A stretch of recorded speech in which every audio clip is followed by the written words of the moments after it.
Okay, so while waiting for the others, here we are.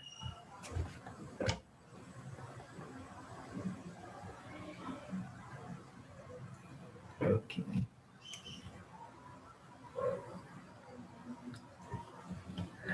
Okay, so here we are. So while waiting for the others.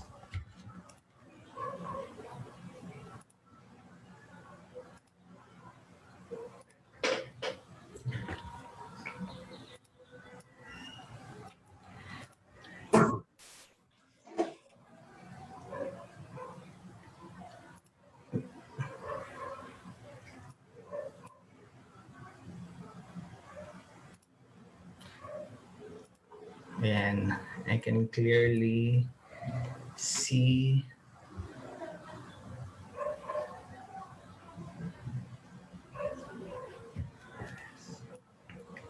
the others are joining our Facebook session. Okay, so we are here live now here at the REO Top the Lab. So good evening, teachers. How are you? By the way, you can just use the comment section, the chat box for our discussions. So even though we are in the virtual environment, I want to make sure that you are still in the phase of learning. And just like in the situations of difficulties, but we are still here, right?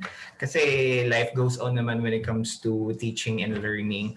And I'm pretty sure that all of you, or if not all, are teaching or practicing your profession in your respective institutions. And definitely that is in private school. And part of the entry to public school is the license. And that's why you are here, no? So that's why you are here. And taking up a very good step, an important step to ace and getting that license. Okay, so once again, welcome teachers. Kindly invite your friends and families, your friends and also your co-reviewees to watch the professional education subject for today, the discussion. So the principles and strategies of teaching. Okay, so I'm very sure that you want to learn this. And my name is Professor Glen Mirabete. So I'll be your facilitator for principles and strategies of teaching. So for this time, you have to raise your hand if you have questions. Then just key in your questions, clarifications in the chat box. I can clearly see that. Okay. So I want to become, interactive because that's what teachers do. Okay? And just like in this one, kahit na malayo tayo sa isa't isa, I can really see that you're eager to learn on this. Okay? And hello. Okay, so we'll start the principles and strategies of teaching. So we have here the outline. So what are the expectations for this subject? Oh, special mention to my to my colleague Sir Jerry, what is watching right now. So we have also the outline of topics. So we have the general principles of teaching, and the management of instruction and practice test questions. So come on, teachers, kindly invite, tag your friends, and watch now our review session in principles and strategies of teaching. So are you ready now, teachers? Here in Zoom? Okay. Ready Yeah. po. Yes, great job. So you are very ready to learn right now. Yes Okay. po. Yeah, perfect. Okay, so we have here the outline of topics, general principles, and strategies of teaching. Okay, and we have here the practice test questions because it all boils down to exam questions that you will encounter once you take the licensure examination. So we have here the principles and strategies of teaching. Okay. What do you mean by the principles and strategies of teaching? So definitely some of you might think of, yeah, it's simple as teaching students to have learning or to transfer knowledge from us and to students. Okay, but definitely it's not that's a simple thing. Kasi for teachers, we are not only purveyors of knowledge, but we have to make sure that students really acquire the necessary skills. It's not about knowledge. So we have your three domains also, which I think you really know about this. That's the CAP domains, the cognitive, affective, and psychomotor. But for the principles, it's actually the things that we have to know when it comes to learning and teaching students. And because we are still in the process of learning, right? If we are learning, that's the time that we apply them for to students. Okay, so we need to some of the strategies of teaching. Okay, principles. Okay, so for the first thing, we have here the defining philosophy, theory, and principles of teaching. Okay, so for the defining philosophy, so we know philosophy, right, from the word itself, philos, which means love, and we have Sophia, wisdom. Okay, so philosophy, love of wisdom. And for the teaching, we are guided by these principles, by this philosophy. Okay. So I'm pretty sure you have the foundations of education. We have different philosophies. So the applications of those philosophies can be traced, can be also be applied in teaching. Okay. So for philosophy teaching, concise statements of what a teacher believes in about teaching and learning, and in about teaching and possibly also about the education in general. Okay, and also for the philosophy of teaching, we talk about the reflection of teachers' beliefs about the learner and what must be taught and how to teach to come close to the truth.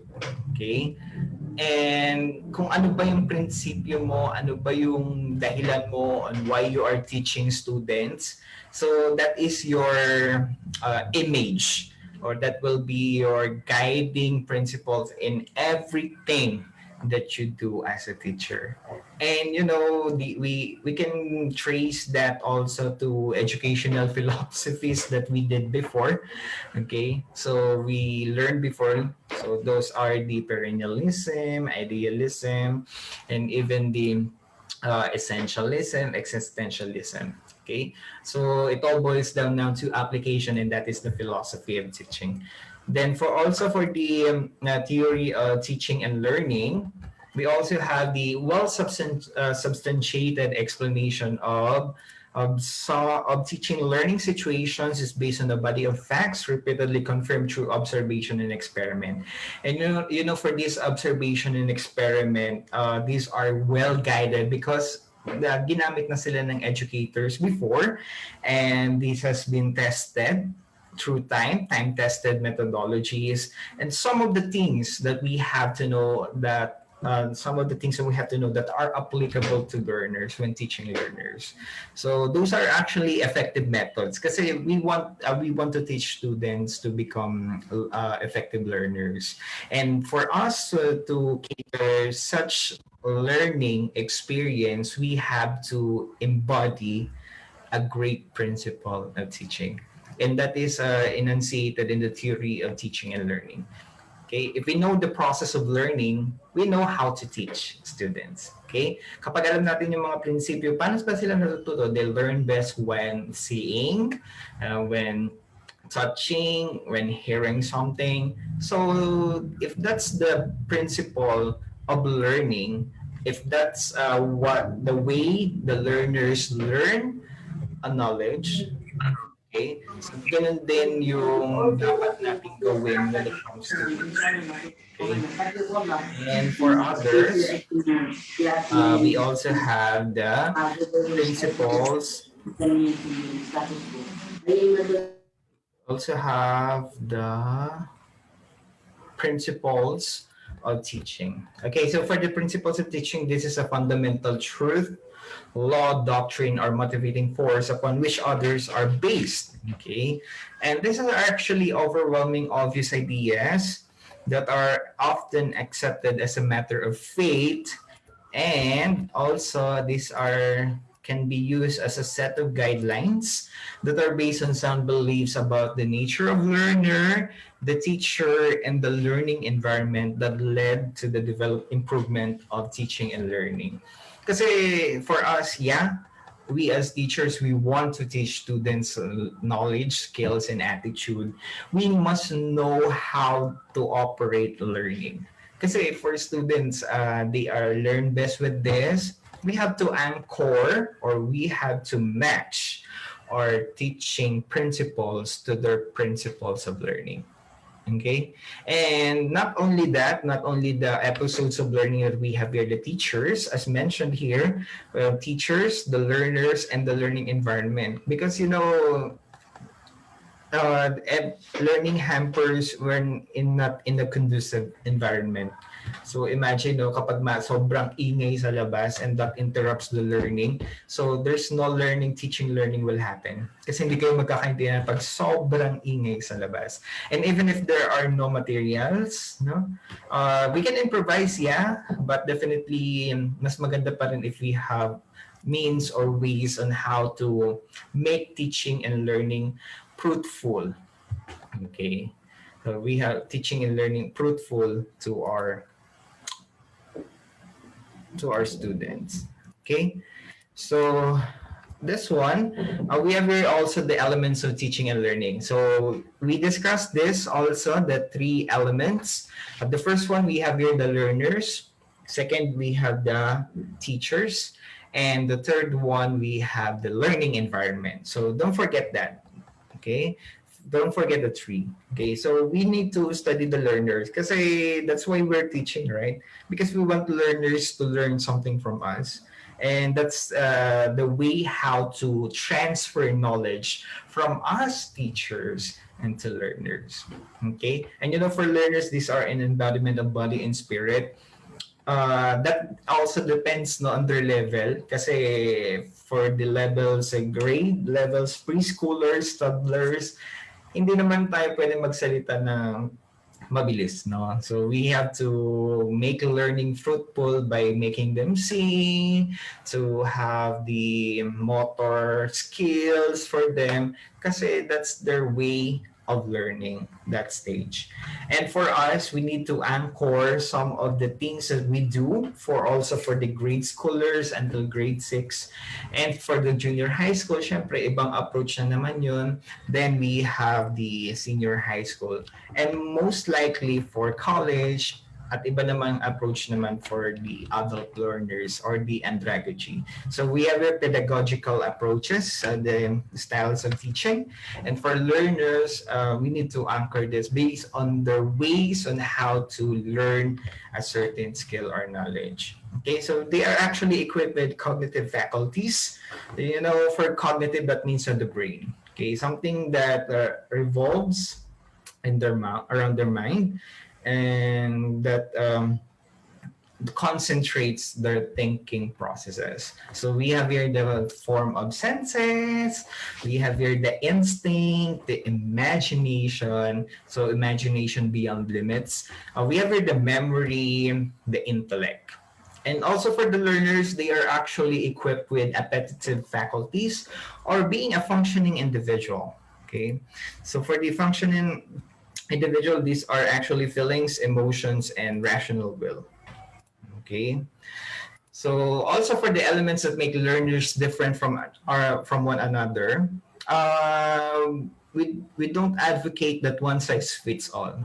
Okay, and that's why we have ways on how to address a certain skill or a certain method to each type of learners. Kasi it's a mixture in the classroom, it's a mixture of different personalities, different behaviors, different styles, thinkings, learning skills, learning styles, and everything. So definitely it's a hodgepodge. Okay. So some of you may think, how can I really address if we have 45 students in the classroom? How can I really address those skills of each student? Do I need to just calm my body just to address to each student? And definitely not, no. But you can do simultaneous activities that will let them enjoy or to uh, choose an activity that better suits their abilities. Okay? So, yun yung something na kailangan nating malaman when it comes to teaching students. Also, for example, in for the physical education students, you would kailangan ba nilang matuto ng thinking like memorization and everything? Definitely part of, right? But hindi sila mostly magpro-progress doon because they want what? They have to make body movements. Okay? So one consideration if we want to make learners different from one another is the ability. And you know, for abilities, it's all encompassing, no? So it means to have the capacity to understand things and assimilate information for the use and then application. So ability to absorb information instantly, the ability to learn, dance instantly. Meron pa tayong mga dancers, grabe yung ability nila. Pero when it comes to, sabihin natin multiple choice questions, they don't really perform well with that. But when you go to, when you um, let them include to other activities, definitely they will perform well. No? At ibang usapin din if the students is versatile, so meaning they can do many different things well. So that's an entirely different level. So for the aptitude also, that's the innate talent or gift, a natural capacity to learn certain skills. Syempre for the students who are naturally, no? So naturally gifted, naturally may capacity talagang matuto, capable of independence of learning, no? So they can have the modular approach, just like what we are doing now for most learners. That's why parang they are complaining or somehow having this cry that they don't actually learn by modules. But for others, they can really learn because they can focus and see that, oh, I'm having this kind of skill, you know. I'm have the time to study on my own at my own time at my own pace. Okay, and this is something that we have to, you know, to achieve and to realize also for a part of learners. So we have here different types of learners, different abilities and aptitude. And another consideration, we have here the interest. Definitely kung gusto nila mag-field trip and everything. Pero, okay, gusto nilang mag-field trip and everything. So talagang kumukunta, talagang very excited sila. No, para bang yung field trip na yun, it's a form of bonding na rin with the friends. Pero somehow we can use that as a thing na rin for them to learn kasi they enjoy and at the same time they learn. Okay, so that is an interest for them. So we also have students who are fond of doing laboratory works, writing, who excel in writing, dancing. That's those are their interests. Okay, so we have here the strong appeal or attraction towards an activity or an area. We also have the family and cultural background. Family and cultural background. So for this one, this may include the exposure that the learners have as they are introduced and interact with other people in the environment. So sometimes, no, kasi for the learners, they are influenced if they are, they came from family of doctors, family of teachers, family of lawyers, and other professionals in the field. So sometimes that's their influence, okay? So they want to follow the footsteps, no? Of their parents and sometimes yung friends nila. It really makes a difference. Sabi natin, for the circle of friends na merong 5, so sabi natin yung 4 na friends gusto nun, 4 na friends niya puro engineering courses. So more like, tapos siya, gusto niya mag-medtech. So, para bang hahatakin siya. Okay, so I don't want to be separated with you guys, so I'll be taking engineering. Something like that, no? So, yung mga ganong ways na rin kung paano sila matututo for that. And even also the positivity and impact of the classroom environment. And that's a third element. Pero for the first phase pa lang tayo, we have the learners. Grabe yung impact kapag alam mong ikaw lang ang naiiwan sa classroom, no? So for students, they might think that they are really behind. So what they think will be their ways, no? Kapag ganun kasi they really want to make sure that they want to keep up with the pace. That's why talagang nakikisama din sila. They don't want to be left behind. It's either they want to go with the flow or they just drop. Okay? So ganun siya. And also for the attitudes din ng students natin. It is an organized predisposition to respond positively or negatively, favorably or unfavorably toward a specific class of objects. So, minsan sinasabi nila, may attitude yan, no? Pag sinabi may attitude, that means it denotes something negative. Diba? Attitude, ganun. Pero for the attitudes, these are actually positive and negative aspects then. We have here the positive attitude towards learning. They really want to learn. They are eager to learn something. They are going to make everything okay for them. They have the motivation. Okay, so natin if the students are aiming for something like being in the top of the class or applying for scholarship in the future, that's why they want to excel more in the studies right now. So ganun din yung level or buhos nila or effort nila doon sa studies nila because they are really guided by a certain goal. And that attitudes will really be manifested to them. Okay? So, ayun lang naman. Then, for other things, elements, also don't forget we have the ability, the aptitude, the interest, the family, and cultural background and the attitudes. Okay? And for those who are still watching here in Facebook Live, so just continue, invite your friends. I'll be willing to answer your questions. And here in Zoom, yeah, just key in your questions for more interaction. Okay, I'm pretty sure that you know this one, the multiple intelligences according to Howard Gardner. So for the Howard Gardner, we have your verbal linguistic intelligence. From the word itself, verbal, linguistic, more on speech, right? Sensitivity to the meaning and order of words and varied uses of language.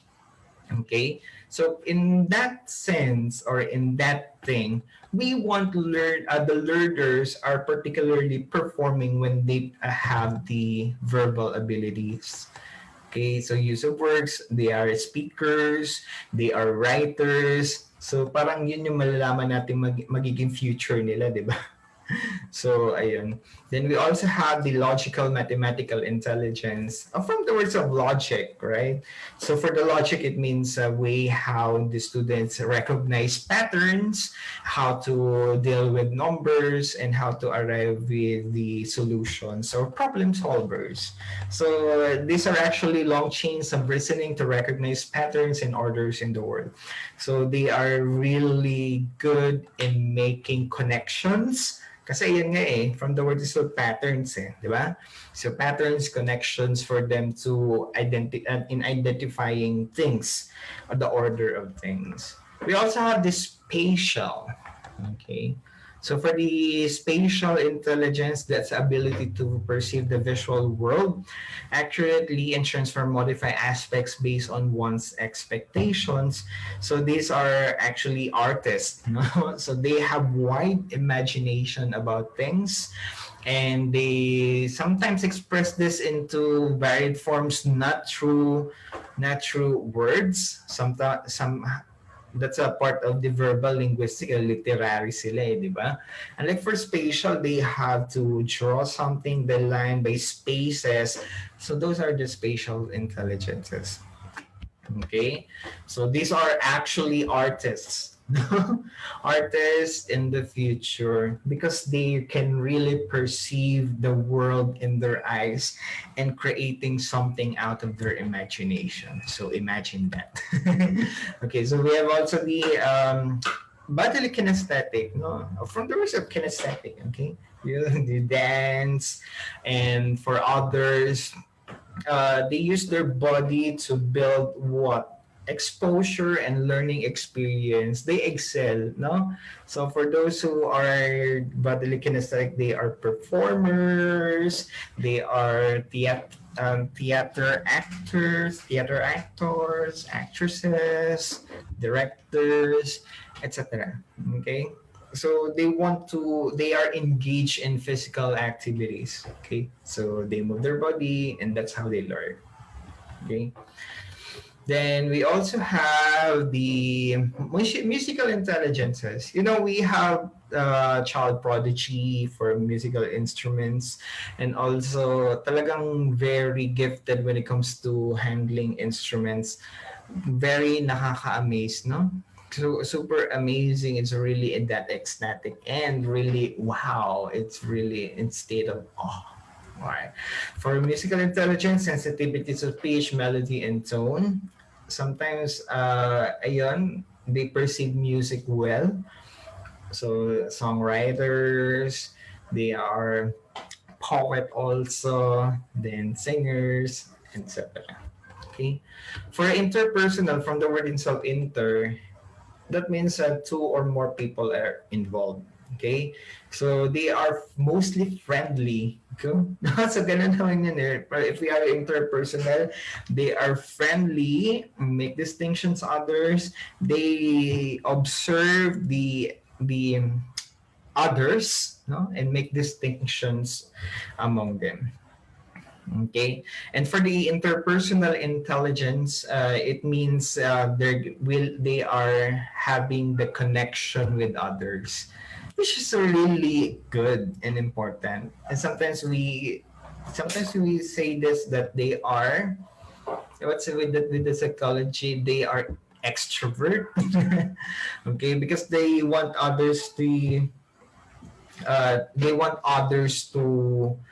make sure to have the ways to perceive connection. So, ganun siya.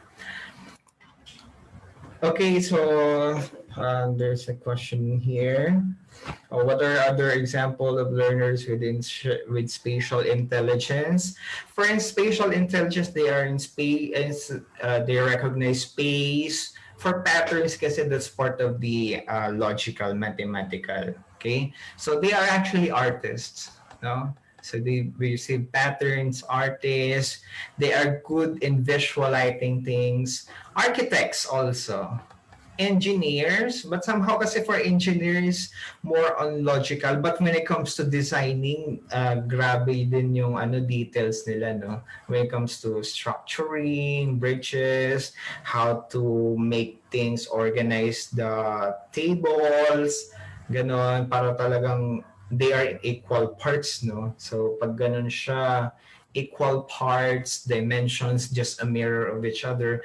So those are the patterns, those are the spaces they are really work on. They are also artists, drawers, painters, uh, ganun. Ganun siya. Okay. For the next one, we also have the intrapersonal intelligence. So access to one's own feeling life. Somehow we can say introvert. Pero kasi somehow we want I discourage thinking saying that introvert they don't want others. Pero it's a different thing kasi for introverts they don't actually being voice out their feelings and intentions to others, but they want somebody to or few individuals to know it, and somehow you really want to get the attention. Okay? So, para bang medyo napi-please din sila. Kailangan din natin silang ma-please for that. Pero it's unintentional. If you got the trust of learners, pag ganun, then they're going to para bang confess something to you as a teacher. So, that is a part of building connection din. No? Parang nakakaano lang na nag-open sa'yo si student mo, hindi lahat ng tao, hindi open book, no, for everybody. Okay? And for this type of learners, they are really cautious of the people around them. But it does not mean that they are, averting other people to come into their life. That's a big no-no. Kasi hindi naman siya to the extreme part or of the ladder or the spectrum. Okay, that's for interpersonal intelligence. And the eighth one we have here, the naturalist intelligence. So for the naturalist, sino dito ang gustong-gustong mag-travel? Okay, sino dito gusto mag-travel? Sino naman dito ang gustong magpakalayo-layo sa mundo? Or pumunta sa outer space? Sinong gusto? Ay, wow, may nag-raise ng hand. Si Ronald, wow. Me too, as a, I'm also a traveler. But that's a great, great escape from reality. That's how I define it. No? Kasi you know what, when you are situated in the city, that's you have obnoxious gases, people around working, everybody is busy, buzzing sound, and hearing people, conflicts, and everything. Para bang you want others, then you want some time to connect with nature. That's the ascetic way of living. Okay? And for the naturalist intelligence, some part of the students, no, kasi for us din naman teachers, no, we became students before. So if if we want to assess our intelligence, and definitely here it is. Okay, the multiple intelligences. And connecting with nature, understanding organizing patterns and the natural environment. So they are sometimes advocates for environmental movement, not only for the green parts, but also for the oceans, and then they are organizing movements, social movers, enablers. Ganun. So gustong-gusto nila yan. These are actually sometimes leaders then. So ayan. Next one, that's a great addition, no? The part of a naturalist. We have here the existential intelligence, part of the multiple intelligences. So this is ability to be sensitive to or have the capacity for or analyzing or tackling deeper or larger questions about human existence. So safe to say they are philosophers. No? So grabe yung thinking nila. They are really not really questioning, they are rational. No? They have wide thinking. If you have answered their questions, that will rise up to another questions, or that will build to series of questions, but that they want to know the answer. So para bang everything is endless. So ganun. So that's how we define the existential, because for individuals, they have deep-seated thoughts. Okay, so that means they think outside of the box. They want to examine their life. Parang lakas maka Socrates, no, know thyself, no? So yung ganong part of thinking. So they want to examine their life, no? And an examined life is not worth living. Parang mga ganon. So that's how we define the existential intelligence. Okay? So mostly they want to make things in order, because if it's not, they're willing to make their rational thoughts at move. So yeah. So do you still have questions in multiple intelligences? So we have 9, no? Rather than skin male. So skin male, that's spatial, kinesthetic, interpersonal, naturalistic, musical, intrapersonal, logical, linguistic. Tapos yung E, that's existential. So just memorize skin male, SKINMILLE. So yeah. Next, we have learning styles. So imagine, no? Learners have different intelligences, no? Varied intelligences. Tapos sasamahan pa natin ng learning styles nila. Okay? So for the learning styles, I'm pretty sure you're really aware with this. We have here the visual learners. So taas ng kamay po dito ng visual learners. Yung hindi natin di siya matututo na ng maayos or di niya ma-absorb pag di nakakakita ng objects. Wow, si Rufa. Wow. O sige, pag kayo natututo naman, wag na tayong mag-PowerPoint, makinig na lang tayo. Gawin natin podcast, no? Gusto niyo yan. Pero syempre, di ba? Di ba? We have also the visual learners. So that's partly the thing that makes us learn. And according to Dale's cone of experience, talagang ang learners natututo 80% kapag visual sila. Okay? So, what's the teaching implication nito? Kung bakit natin kailangan to? We have to prepare visual aids. Di ba? Ganyan eh. Di ba? We have the visual aids because we want to make sure that learners learn because they see something. Because if kung ganun lang siya, it's just parroting something, telling something, and instruction, mag-podcast na lang kayo. So, ganun. Pero for this time, for visual learners, they become receptive to learning if they see something. Okay, and then we have also the auditory learners. This list too closely to class, react to tapes and films in the class.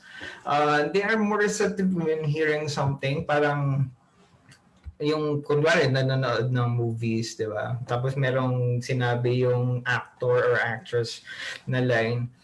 Kapag heavily visual ang learner, hindi niya masyadong magagets yung line na sinabi. Pero if the learner is inclined being auditory, talagang naririnig niya or naiintindihan niya every detail for them.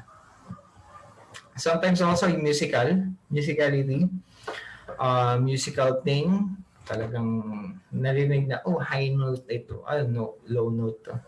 So, ganun siya.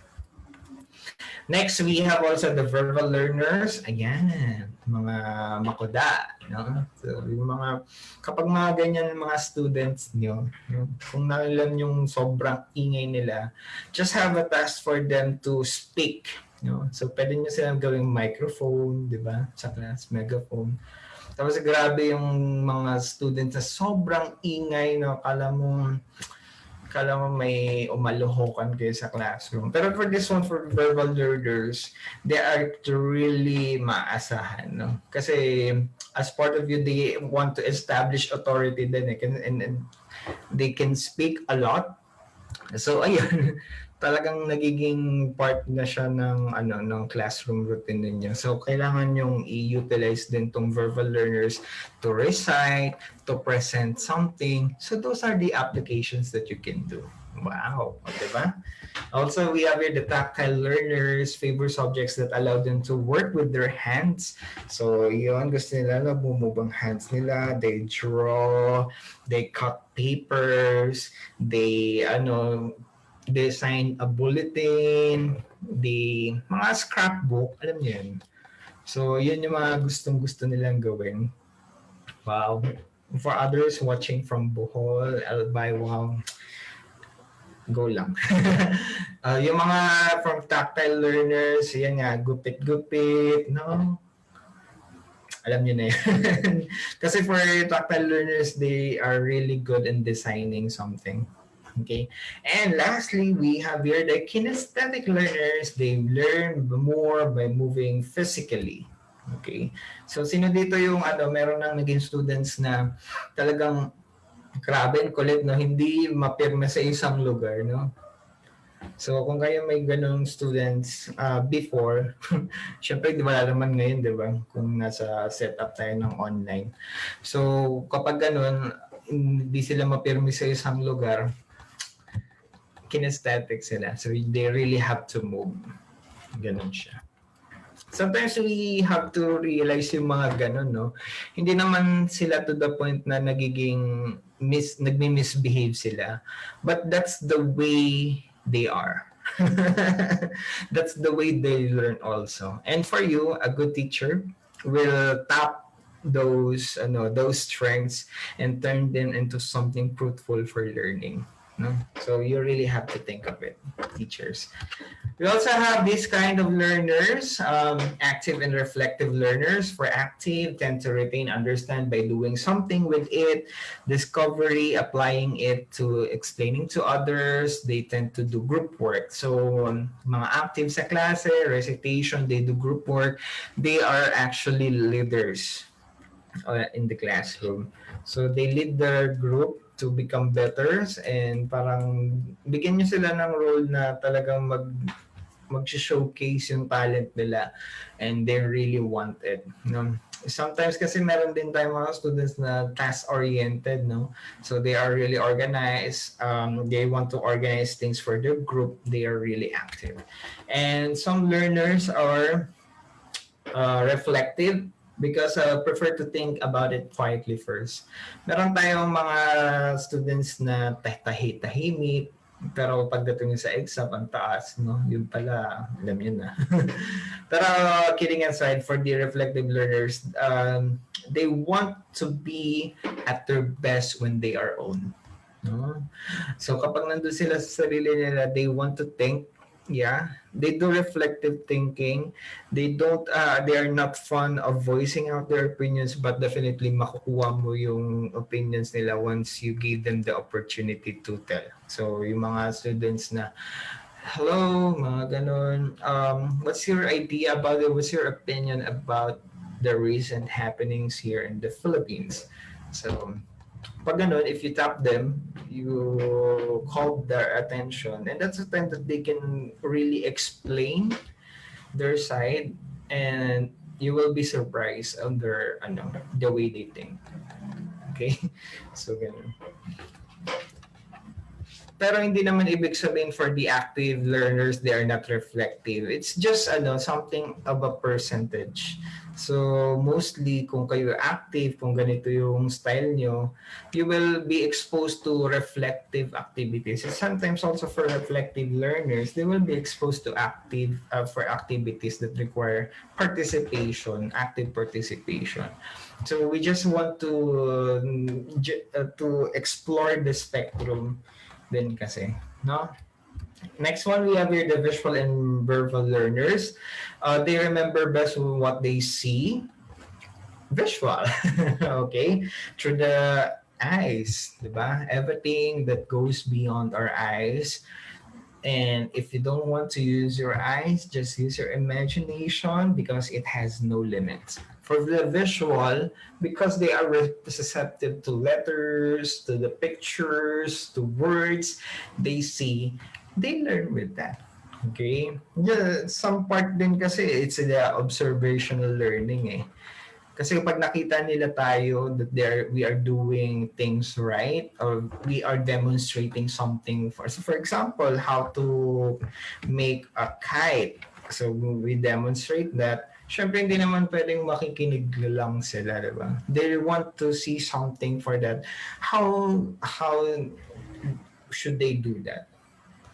Okay? So pag ganun, nakita nila, and that's the more likely the thing that they will do. Okay, we also have verbal learners, ayan, written and spoken. Pero sometimes it's a separating pa eh. If we have written verbal learners and spoken, talagang makuda lang talaga, yung maingay. That's how we term them kapag sobrang galit na. Pero pag vocal talaga, vocal in a good way, no? For learning, that's a really the thing. Okay, mas maganda yun. Next thing, we also have the sensing and intuitive learners. For sensing, they tend to learning facts like solving problems by well-establishing methods. Scientific methods. First, the scientific method is a logical way of solving a problem. Okay?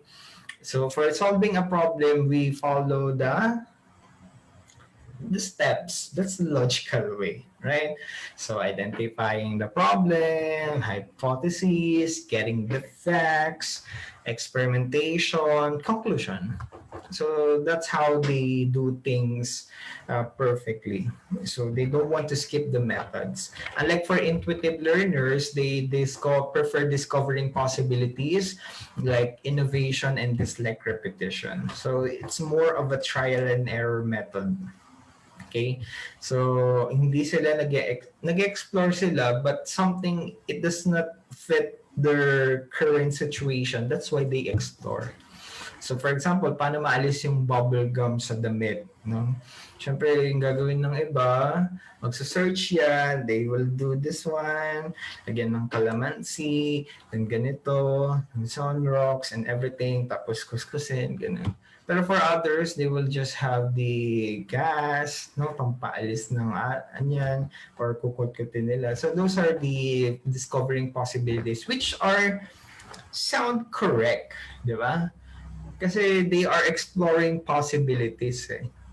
And sometimes, for the intuition, they are doorways to success or discoveries. So we owe them to the din talaga intuitive learners. And as teachers, we want to let the students explore, no? Our classroom should not be restrictive. So hindi dapat tayo mag-ban ng dreams nila because we are there to support them. Okay? And we have also the sequential and global learners. So for the sequential, they tend to understand the linear steps, and each step following logically from the previous one. And for the global, jump absorbing materials, making connections, and then suddenly get it. So sequential, step by step. Okay. But global learners, why it happened? Okay. So this is the what I got from the conclusions. So yung mga ganun, sabihin natin, they are eager to learn something. They are eager to learn more about this. So global learners sila. Kasi they don't want to examine the details eh. Pero yung mga organized na tao, talagang they pay attention to details. So those are sequential learners. Yung iba siguro, sabihin natin, nagre-review lang sila yung mga bagay na gusto nilang, yung mga, kunwari, nagre-review sila sa subject, tapos, yung sa tingin nilang lalabas sa exam, yun lang nire-review nila. They jumps to that material only. So, global learners. Pero if the student reviews everything and also pays attention to details, so they are sequential learners. Kasi they, aside from learning every detail, they want to learn more about that. Pero it does not mean that they diminish the learning. So, mostly for students, they are equally important for this, and meaning they are having an equal chance to success for learning. Okay, so ayan. And elements of teaching and learning. We have also the thinking styles. Grabe na, we have here the multiple intelligences, the types of learners, the learning styles, the thinking styles, how they operate their mind, no? How they think. Kasi something that's not observable eh. Parang sabihin mo ba sa student to, ikaw, masyado kang abstract mag-isip. Mga ganun. Siyempre, it's not that thing, no? It's not that way. So, kapag makikita lang natin yan, the way they act in the classroom, so it's more of incidental discovery or learning. So, for this one, we have here the concrete sequential thinkers. They tend to be based on reality. Hands-on is a good way for them to learn. So concrete, that means nakikita, no? So that means tangible. Nahahawakan, they operate on reality. So next one, we have here the concrete random thinkers. They are experimenters. They are based on reality but are willing to take more of a trial error approach, mostly for science experiments, no? If a certain method does not is not successful, they are willing to explore ways to make it happen. So, for example, how to separate oil and water. So, yung sinabi sa libro, ganito, pero hindi gumana sa kanila, they will expand more their abilities, or they will expand their thinking on how can they separate oil and water. Okay, unlike for sequential, they tend to follow what the steps in the handbook. We also have here the abstract random thinker, mostly for the information, learning, speech. So they organize information through reflection, world of feelings and emotions. You also have the abstract sequential thinkers. They love the world of theory and abstract. No? So pag sa abstract, they want to have organized. Kumbaga sa pag magkakaroon ng presentation, they have cue cards. Di ba? Kasi yung cue cards na yun, yung magsasabi na sasalitain niyo na ba tong information na to or hindi. Pag sa sequential thinkers naman, abstract sequential, they love the world of theory and abstract. Walang particular direction in thinking nila, pero it's really limitless, no? The limitless boundary. Kasi hindi sila confined na ito lang yung kailangan nilang i-discuss. Just like what I'm doing right now. So it's not confined to the things that I will discuss right now, but I can expand more. No? So even then also for students, if they want to expand more, they want to create more experiences, they want to talk more about this, yung about sa something personal nila. It's something na theory and abstract because they want to tell everything that they know even without hesitation, no? So may mga ganun tayong part ng students. And for you, as teachers, how will you describe yourself? Are you concrete sequential, concrete random thinkers, abstract random, abstract sequential? You assess yourself. Okay? So, yan. Okay, I'm not seeing any chat. And for others, kindly invite your friends to watch the live. Okay, so we have here also the elements of teaching and learning. And, the classroom or environmental conditions that students prefer to learn. Hindi kasi lang about learners eh. They have here the sensing, thinking, mastery, and it's about the inclination for remembering and describing, manipulating, ordering things. Okay, so sensing, so the words of sense, nagtitink din sila, di ba? Ganun naman yun eh, di ba? Wow, abstract random. Wow. So, ibig sabihin, kapag ikaw ay talagang something explore mo yung lahat ng sasabihin mo, no? Anything walang cue cards, yung ganun. So, for students then, wala kung anong gusto nila. Pag mga ganun, maganda yan pag mga free activities. So, what is the thing that you want to talk about? A social issue, mga ganyan. Mga social sciences talaga, masarap yan eh, yung mga abstract random thinkers. You will get a lot of ideas with them. Talagang, wow, it's really fruitful, encouraging, talagang idea, knowledge explosion, idea exploration.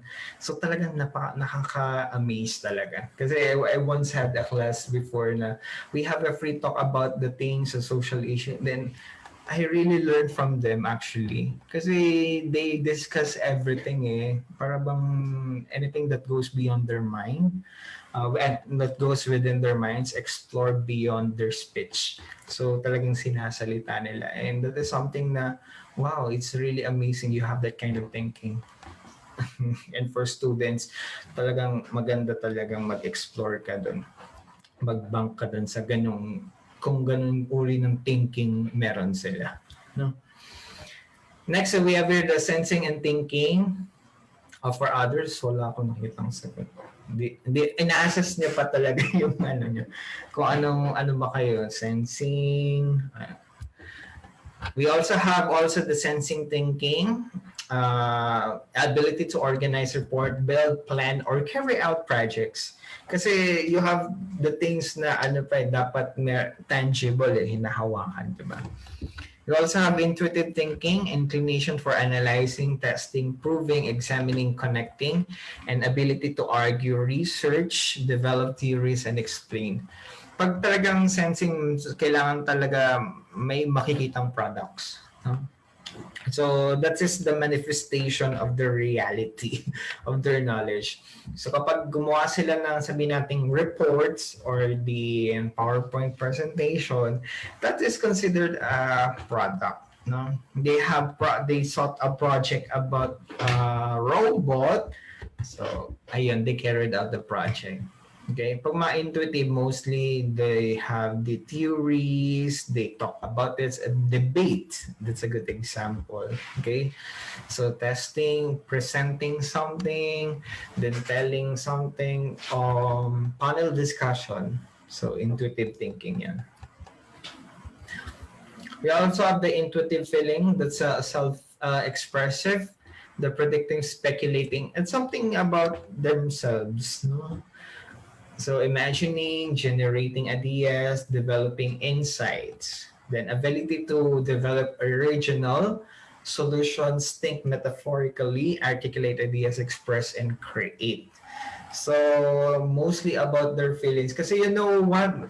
It's not about the knowledge and how we as students also to become to become good with their own feelings also. Then we have sensing feeling. That's for others, how they self connect with other people and personalizing and expressing their emotions.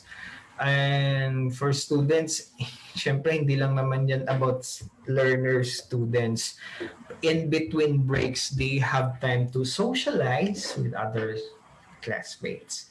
That's why nabubuo na yung friendship nila kasi yun din yung nagiging way nila, yun din yung nagiging motivation nila to learn kasi if their colleagues or classmates are learning or para bang they are studying something, so syempre talagang makukuha niya rin yung abilities na yun. Kasi ganun yung type of learners na meron sila.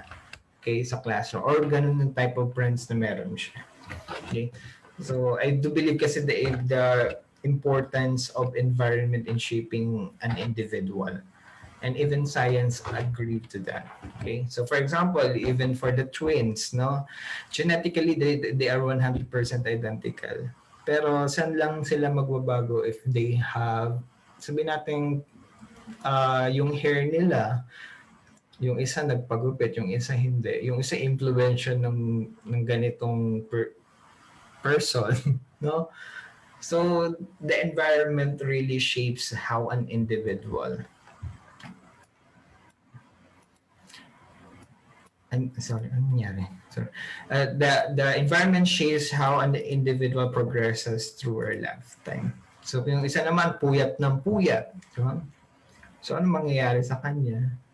So, syempre, babagsak yung katawan niya and also the nutrition. Syempre, yung isa naman, sabihin natin, fun of eating, travel, ganun. So talagang makikita mo yung manifestation.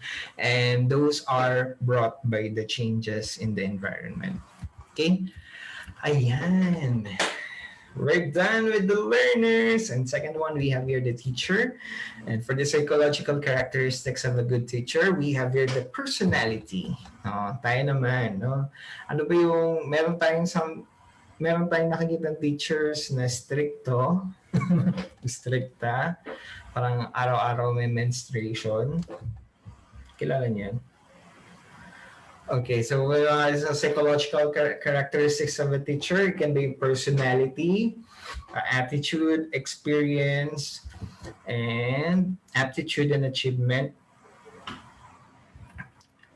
Okay, so those are the things that we have to learn from a teacher. And we have also a viewer, that's Dr. Raj Narayan Awachi from India. Hello, sir. Okay. So, yeah, we have your psychological personality, attitude, experience natin. If we want others to experience, like, ganito kami nung nag-aral kami, so dapat you have to experience this also. Para bang it's a chain reaction. But it should not be the thing because our environment right now is is very supportive na.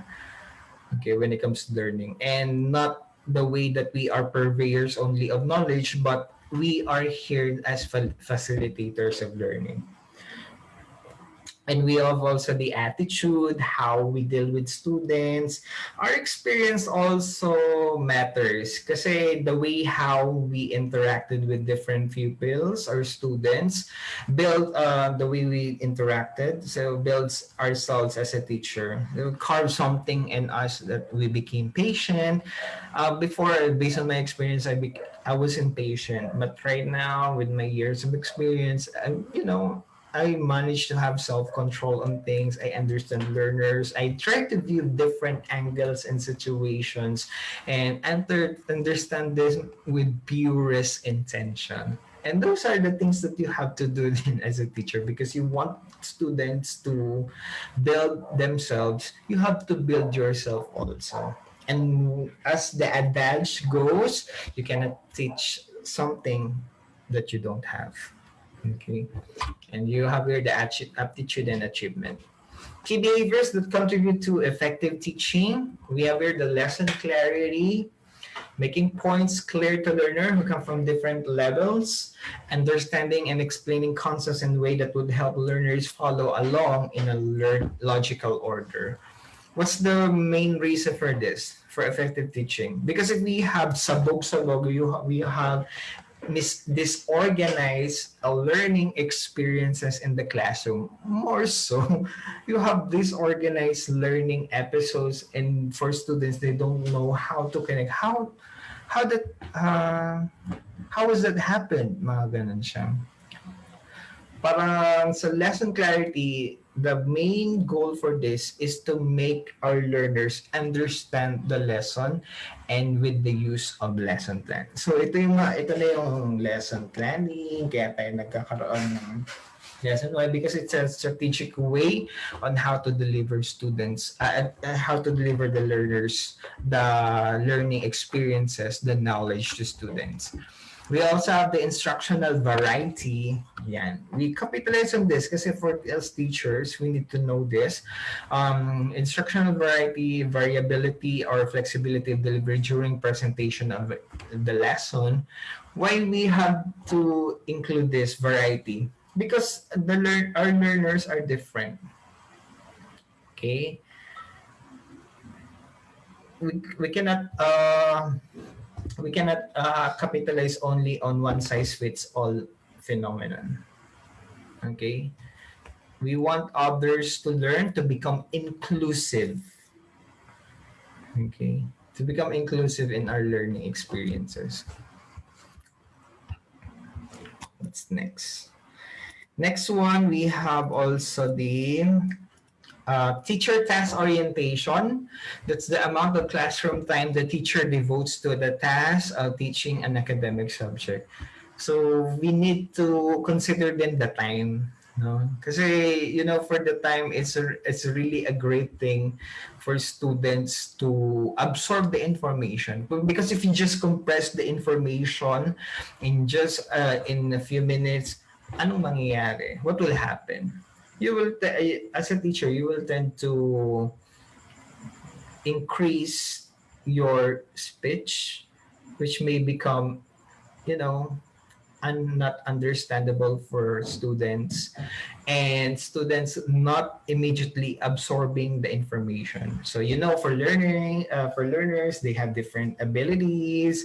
Some are auditory, some are not, and some are quick learners, some are slow learners. And we really have to know, we really have to think about it, that we don't actually make students, we left students behind kapag ganun yung naging method natin. Okay? Then we also have the engagement in the learning process, because we want others, we want to become inclusive with this. So all must be geared towards their success in the classroom. And for students are telling stories that they are being deprived of this learning because this teacher, para bang drop their dreams. That's a part of not supportive discipline, not effective instruction. So mostly multiple choice only. There are no activities, there's no instructional variety. So something that students are not feeling are feeling left behind. So we don't want students to develop that or to feel that kasi nga we have to engage them in the learning process. Okay, and we have the student success rate. So for example, you have in a class 45 students. Then you have a quiz, 10 items. Tapos sabihin natin only 10 pass the only 10 students pass your formative quiz. What does it tell you as a teacher? Sabihin ba natin, kasi ano sila tawag dito. Kasi ang hihina nila. Yeah, actually that's given to the learners. They are slow. They are not good in academics. Sometimes they feel demotivated. There are other numerous factors. We cannot achieve 100%, Pero if we achieve that, that's a really great. You're a good teacher for that. You must be great. Then kapag ganun ang nangyari, syempre, what's your part, no? What's your part there as a teacher? Okay, how did you manage your instruction to the students? And something you have to rethink to yourself, bakit naging ganun lang yung scores nila? If that's the case, you have to revisit your methods, your strategies. How will you improve that next time? Because pag ganun, you will have remedial classes. You have to reteach the lesson kasi hindi sila And part of the meaningful learning also, kapag di nila natutunan yung foundation stage ng learning at yung learning na yun ay anchor sa next topic ninyo, it progresses. So, ano sila? Di na nila matututunan yun. So, you really have to really assist the students for that. So, that is for the part of the student success rate. Yung also very good din pag if we give exercises, practice activities, but syempre and part of the students sa kanila na yun if they want to copy or plagiarize the answer or just depend solely on their classmate. That's something beyond our control. But for us as teachers, just do our part na rin and our part in learning. Okay. So next thing, we have also the helping behavior. So we have you using student ideas and contributions. So maganda talaga if we have the exploration, free talk, free ideas, free expression of thought, and how to make students become more responsive, receptive to ideas presented to them, and explore the viable ways in making it happen. So, mostly din maganda yung mga posters, slogan. As a student, how will you treat your elder sister? Something like that. So, how will you think of a better citizen of this country? What are the qualities of a good leader? Those are open-ended questions that may be subject to multiple ideas. For multiple ideas that may not come alone from a student. So there are many students who will contribute with that. And just offer follow-up questions. Talagang magiging fruitful yan. That's a really amazing. So we have also the structuring comments to make to organize what is to come or summarize what has gone before. Okay. So meaning to this, how we make our students learn with this, how to structure questions that will arrive to success in the classroom. Okay. We also have this one, questioning. Questioning, it's about posing questions to have a student deal directly with the content, thought, or process of thinking. Okay. So we also have the probing. For questioning, it's it's really okay naman, important to be included as part of our lesson. Okay, it's about posing questions to have a student teacher statements that encourage students to elaborate on an answer, either their own or another students. Do you agree with this? Mga ganun. Do you agree with this? How about you? Do you agree with this idea? Why is that so? How about you, Joseph? What's your takeaway from this? Mga ganun. Why is that so? Why do you think it's workable or not? It's mga ganon.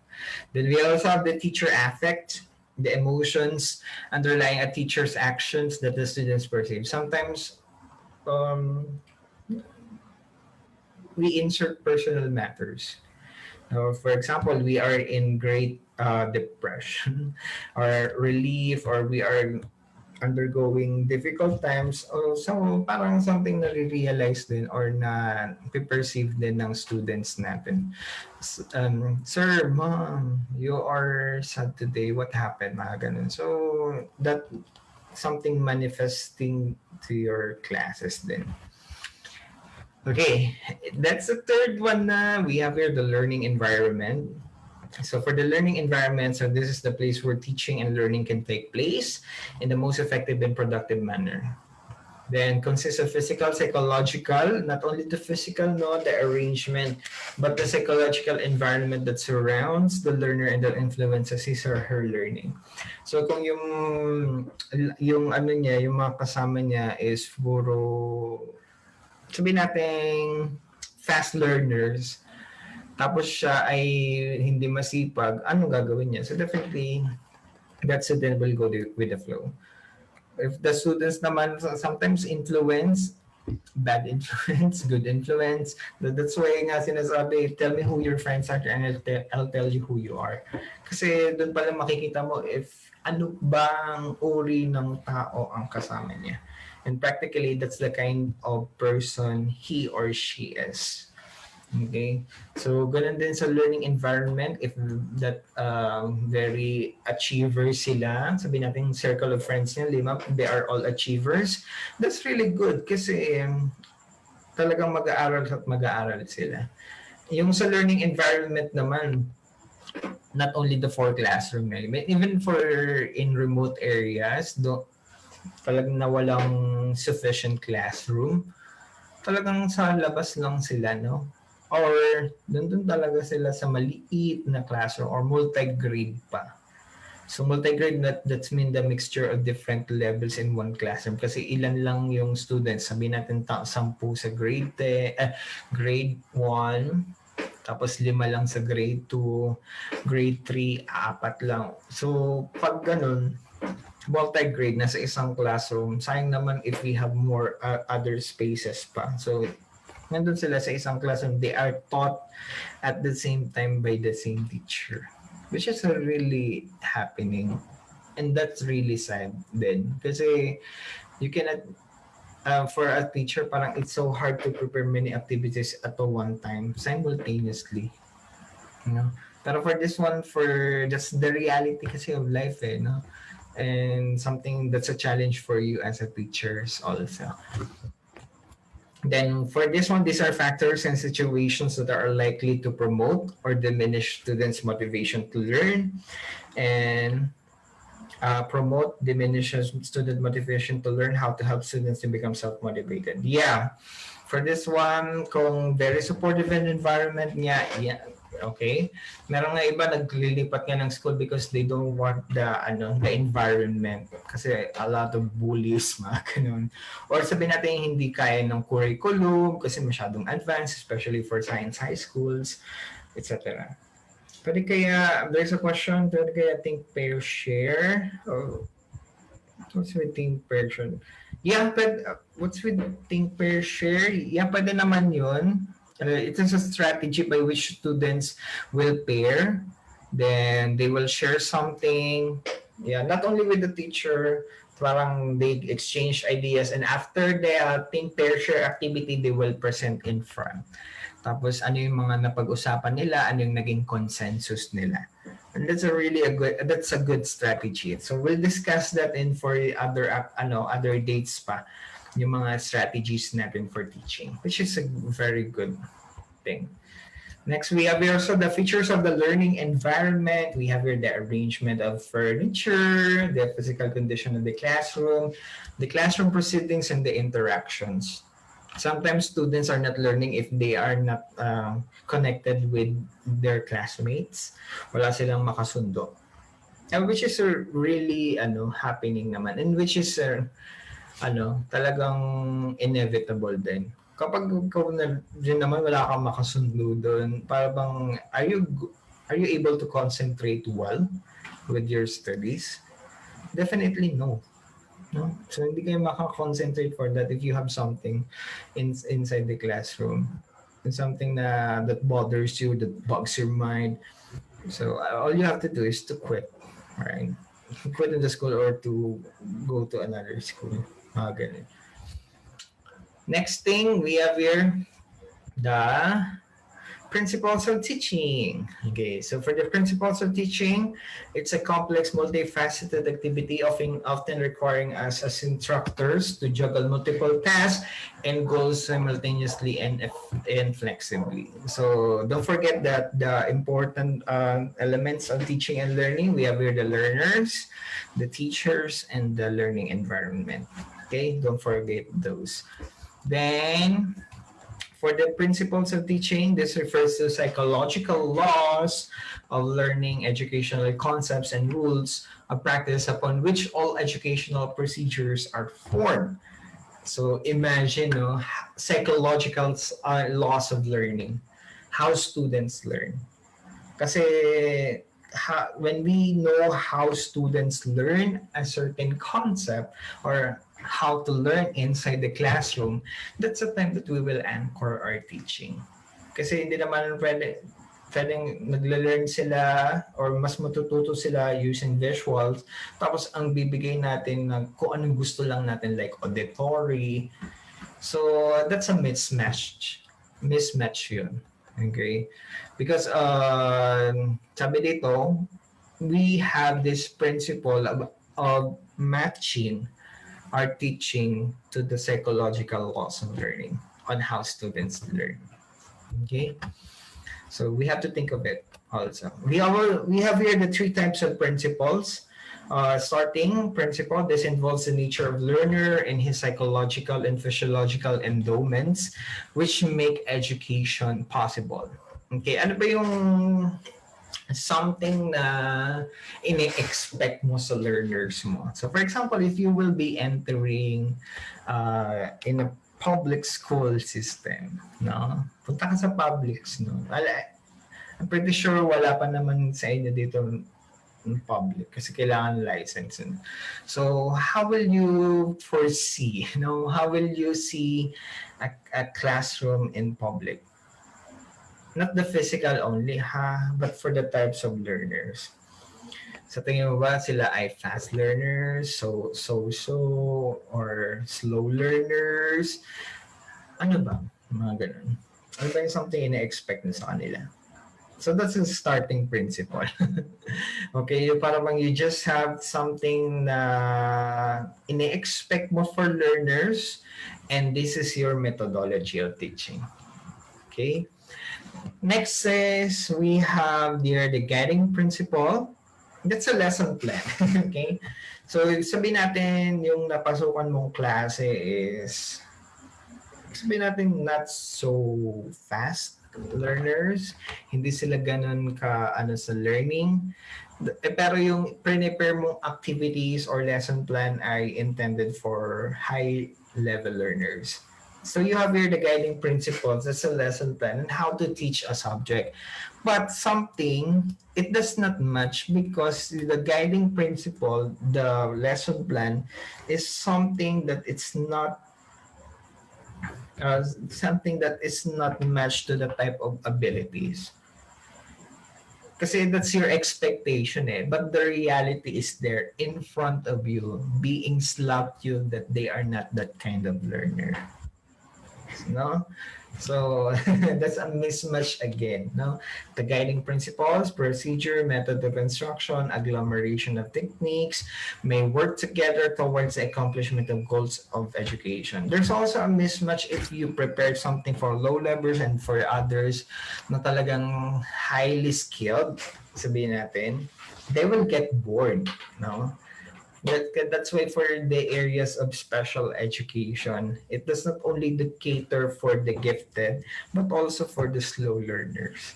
Kasi nga, they have different abilities, they have different ways on how to accept learning or something that matches their learning abilities. And for the ending principles, that's the time that you have the assessment, the formative ones. So kung formative assessment yan, that's in the form of quiz, short activity. Pag ano yan, mga summative yan, mga quarterly exams. No? Pag ending principles, tingnan natin kung natuto ba sila sa lesson mo.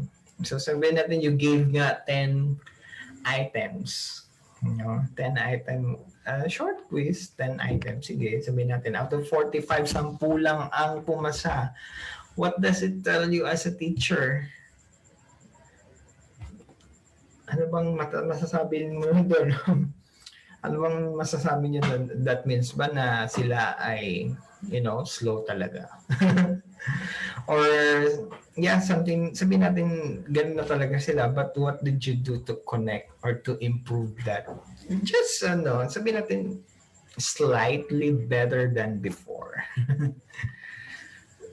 So, yun yung mga kailangan nating i-achieve then when it comes to ending principle. If we achieve the objectives, and for the lesson plans, we have objectives, the outcomes. We set this so that we will be directed on the things that we should do. Okay? So ano ba yung kailangan nating i-target for this day? No, for this lesson. And that is the ending principle. Okay? So don't forget the three principles, the starting, the guiding, and the ending principle. And for the principles of teaching, according to James Marcel, it's a principle of context, it's setting and the use of appropriate materials. Siyempre, we want to use materials talaga. Diba? Kasi for materials that will make or break us as teachers. For materials, this will enable them for students to have multi-sensory activities. No? Parang it will impact the way how they learn. Kung sila ay kinesthetic man, visual, tactile, kung ano man gusto nila, gumawa sila ng poem about this, etc. So yun ang kailangan natin for the principle of context. For focus naman, that's the subject matter. Is this appropriate to their level? But this one, it's already been stated in the prototype, the curriculum guide. But for the focus is we just have to take note their abilities. If this is something that match the topic, sabihin natin kapag ang topic nyo is about photosynthesis, so you must have the experiment for them so that to understand that. Pero kung pure lecture lang yan, what will happen? Wala, it will go into ruin because yun lang siya yun lang yung method na naisip mo. So where's the principle of teaching there? There's nothing. Okay? So principle of socialization then, that's under the virtue of cooperative learning. So social setting in the classroom, kasi students learn when they are achieving success with their peers. That's the peer collaboration then. Okay, so for the peer collaboration, it's making them feel that they are connected and they are responsible for learning. So principle of individualization, learner purposes, aptitudes, abilities, and experimental procedures, how they learn on themselves. Okay? Alam nila kung anong skills nila, alam nila kung anong gusto nila mangyari. So those are the individualization. And the principle of sequence, the order of arrangement of learning tasks. Okay? Bakit kaya kailangan ng sequence? Bakit hindi na lang maging abstract random thinkers tayo na kung ano na lang gusto nating salitain yun na lang. Pwede ba yun? Siyempre, it is a big no-no for us. That's why we have here the lesson plan. Diba? That's why we have here the lesson plan kasi nga we are guided on something that we want our students to learn at the end of the lesson. Okay, and principle of the evaluation, that's the appraisal, how they learn, did we meet our objectives, and that will only be measured by having the short quiz, quarterly assessment, kung gusto natin long term, but for evaluation, that's the appraisal. Okay, we have your principle of teaching based on the principles of learning. Yeah, so talagang ano sila, no? Interconnected, no? So we have your Thorndike readiness. Siyempre, if the students are ready to learn, talagang matututo sila. Pero imagine mo if your student is crying and you are telling that student, why are you here? You must learn something from me. So do you think the students will become receptive even though his or her ability is beyond par? Siyempre hindi. Kasi something that we have the law of readiness eh. If the students are really receptive about this, they will learn, no? Hindi mo sila kailangan i-instruct or i-force. Well, i-force talaga. Pero yung readiness na yun, it's about the things or the way how they perceive or receive the information. Okay, we have also the exercise, mostly how they practice this, mostly sa math problems din, no? They are repeated and are best remember. That's why for students na na mahina na nga sa math, di pa nagpa-practice, how can they learn? So kapag ganun yung subject nyo, just like me also for the mathematics, you really need to make students impart them the importance of practice in solving math problems. And even also in dancing, di ba? Hindi naman natin matututunan na ang dancing by just observing eh. Di ba? So matututunan natin by dancing by doing also. Wow, principle of learning by doing by John Dewey also. So we have here the practice, the effect that learning is strengthened when accompanied by a pleasant or satisfying feeling, and that learning is weakened when associated with unpleasant feeling. So ano yung mga pleasant feeling? So kapag nag-aral siya, can be sa school or outside, pag nag-aral siya sa school, mataas grade niya, which is gusto niya. Kasi makakuha siya ng scholarship in the future or ma-retain niya yung scholarship. Pero pag hindi siya mag-aral mabuti, mawawalan siya ng scholarship, mababa grades niya. Or pwede naman outside, motivated by parents, na pag nag-aral siya, meron siyang honor, bibilan siya ng car. Sana all. Pero pag naman siya, hindi niya na-meet yun, wala. Ika-curse ka pa. It's something na very personal. So yung sa students na yun, talagang he or she will be very motivated. We also have here the principles of teaching based on the principles of learning. That's the primacy. So learning first time must be right. Things that are learned first create a strong impression that is difficult to erase. Impressions last. Kung ano yung una mong natutunan. As for example, you are reviewing 20 pages na paper, na handouts. Mostly lang naman makukuha mo dun. Pag primacy, ang matututunan mo is the first thing. Okay, pag recency, kung ano yung last na natutunan mo, yun yung mostly remember mo. Alam niyo yung mga last minute reviewees, bago exam, sabihin natin mga students na may quiz kayo tapos magre-review lang mga 10 minutes bago dumating yung klase mo. Kung ano lang yung, it's either primacy or recency, kung ano yung unang niyang nabasa, yun lang yung niya. Yung middle lang kasi, yung na-review niya yung nawawala. or something na hindi niya maalala. Kasi it's either the una or the huli, but not the middle. Wow. So we also have here the intensity. The more intense the material taught, the more it will be likely be retained. A student learns more from real thing than from a substitute. So kung talagang focus si student sa pagtuto ng material na yon at grabe din yung learning or mastery niya para matutunan yon, syempre talagang yun yung maalala niya, no, for the exam. And for this one, mostly it will be stored in LTM, long-term memory. So can you tell me something, yung mga information na natutunan nyo nung elementary kayo or high school? Yung sa tingin nyo naalala nyo pa, kahit concept lang. Huwag naman yung simple lang pang-uri. Ano ba yung mga natutunan nyo for that? So pag ganun, na-stored na siya sa LTM ninyo. Okay? So, ayun. Pero ngayon, since we are reviewing June pa lang, even though our let is September, talagang strong yung connection natin. What I mean is, you already studied this when you had your undergraduate. Then the moment you graduate, you're going to have the refresher course, which is this.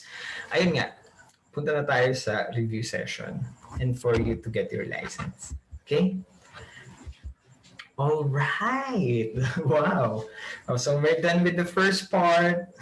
Ayun nga, we're done with the first part na general principles of teaching. So, ang dami pa lang, no? General principles pa lang yun, no? Ang daming kailangang expectations sa atin as teachers and as teachers in the classroom kasi you really have to take note of the learners for you also kasi it might really affect your the way you teach students and it really impacts them. Okay, next we have here the instructional planning. We have here the management of instruction. Okay, so we have here the ability to visualize the future classroom events. An instructional plan may be likened to a roadmap. Ayan na ang tinatawag nating lesson plan or a guide that assists in the smooth flow of movements from start until the end. Okay? That's why, ano ba unang part ng lesson plan natin? Ano ba unang part? Sige nga. What's the first part of the lesson plan? Objectives. O yung iba?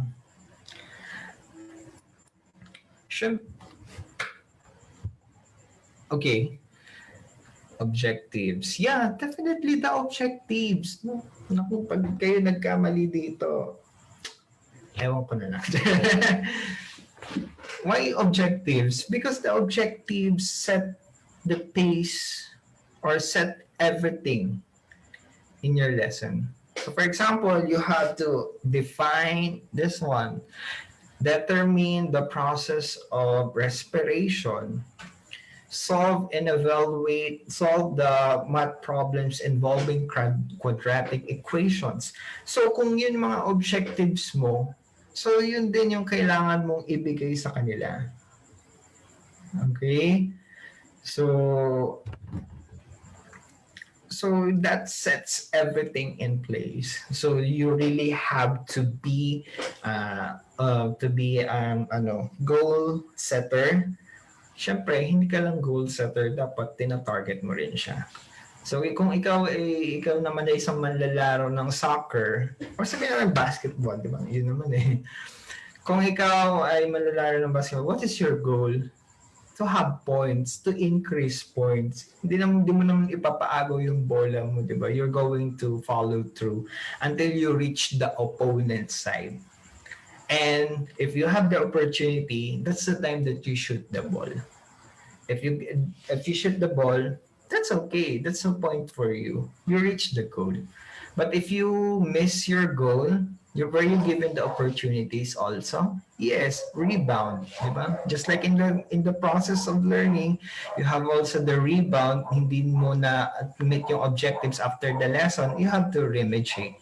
And the same thing as the basketball, you have to rebound then until you hit your goal. And kapag na-hit mo na rin yung goal mo, and that's the time that you became faithful with your lesson. Wow, di ba? That's a really nice to hear. You are faithful with your lesson. Okay? So, it is a means to manage learning time and activities. Siyempre, you have to be consistent with the time.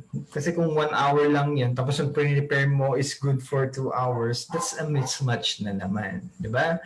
And it involves decision making based on the student's prior learning experiences, context presented in the curriculum and support materials, and the actual conditions of instructional setting. You really have to make activities for students to learn, and not just a parroting, not just as telling and telling and telling and telling. No, they will keep on receiving information. Pag ganun kasi, wala. It's just a passive classroom. That's the traditional thing daw. Okay? Pero that's a part of strategy called the lecture. Okay? Next one, we have here determining the instructional plan. We have here the purpose of lesson planning. Okay. Ayan na, lesson plan. It's to provide an overview of an instruction. Sometimes kasi in lesson plan, it's helpful, no? Especially pag absent si teacher din. You have here the lesson plan kapos merong available teacher who's willing to substitute you for that section for the lessons that you will miss. But if you have a lesson plan, it will be in smooth operating procedure. That's a SOP. Then facilitate effective management of instruction because you really have the goal. You have here the objectives, you have here the processes inside. How will you make this into fruition or realization? Then you have also a parameter or metrics to measure your success in meeting the objectives. So imagine, no? You have here the objectives, you have here the parameters or metrics to measure the success. And that will determine if you achieve your goal or not. Okay? Kasi your evaluation will tell you if you're going to proceed with the next or not. Kasi if you don't, because it will have impact to the learning kung lalo na kung yung learning na yun is ang knowledge na yun is related to the next one, and that is a domino effect na.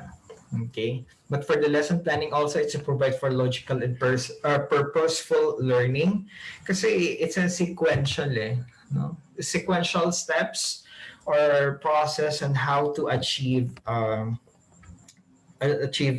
target during learning experiences. And we have also sir, ano po ba kayo ba ng lesson plan sa syllabus? Okay, there's a question. A lesson plan is a daily.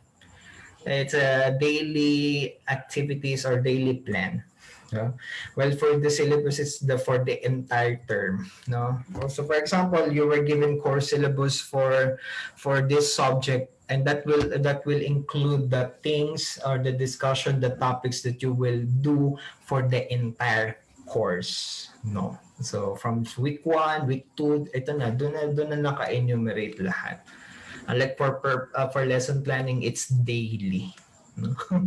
So, kung kayo ay nagpa-plan mag-enter sa public school, ayan, gagawa kayo lesson plan daily. Ayan. So, ano pang mga question?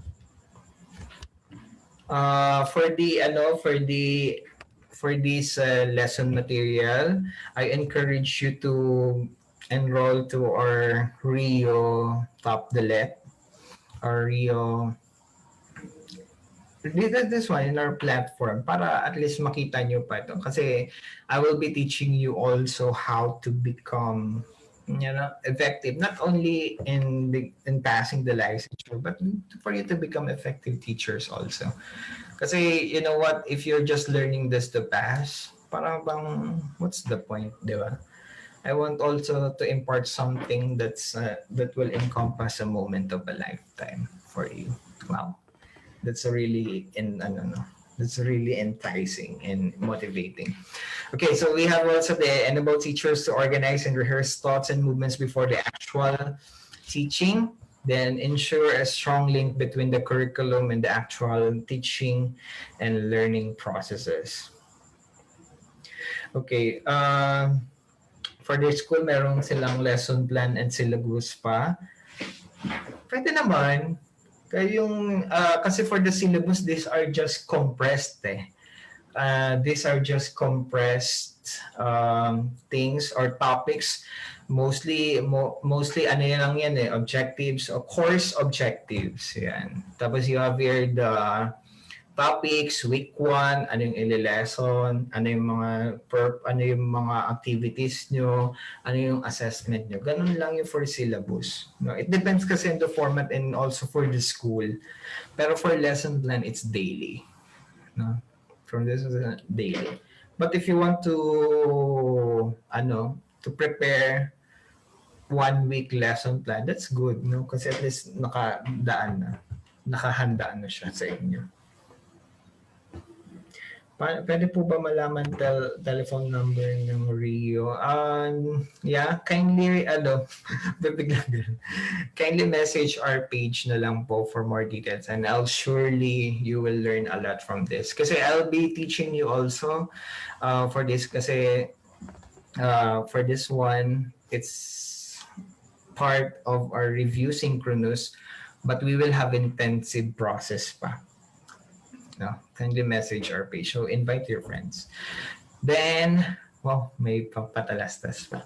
Okay, so we have here to ensure a strong link between the curriculum and the actual teaching learning processes. Yeah, kasi for that you can picture out paano mangyayari yung lesson nyo, how the lesson flows from start to finish. And you will have the management of time and instruction in teaching. Then, we also have guide teachers and conducting teaching and learning processes appropriately. Okay, we have here the principles of planning. The core supports the context of the school or district goals. Then, the content supports the attainment of objectives. Kasi meron naman tayong objectives, no? Then the focus of the course must be clear on what it stresses, the subject matter, the learner, or the societal needs. The time allotment must be sufficient to cover each topic. So imagine, no? Kailangan cover each topic yan. Then the plan also considers the areas that need special attention, the learner with special needs, the instructional program. So yun yung mga kailangan natin consider when doing lesson plan. So sino ba yung mga learners natin? Siyempre, we have different approach for learners who are in elementary, in high school, senior high school. No, and more specifically pa yung sa levels nila, if they are grade 5, grade 6, our approach is grade 1 is entirely different from a grade 10, diba? So we really need to consider then the type of approach that we will do for each type of learners or part of learners. Then we also have the strategies and techniques are appropriate and can optimize the learning opportunities and needs of the students. So it all geared towards the to the students. Kasi we want students to learn something from us and it is all for their benefit. Wow. So it's all for their benefit. So for the principles of instructional planning, so these are the important components of instruction must be identified. These are the content, the values, and this must be congruent with the objectives of the course, right? That's the first thing, no? Pag may tatanong sa licensure exam na, what must be the primary consideration? It must be the objectives kasi yun yung nasa first part ng lesson plan nyo eh. Diba?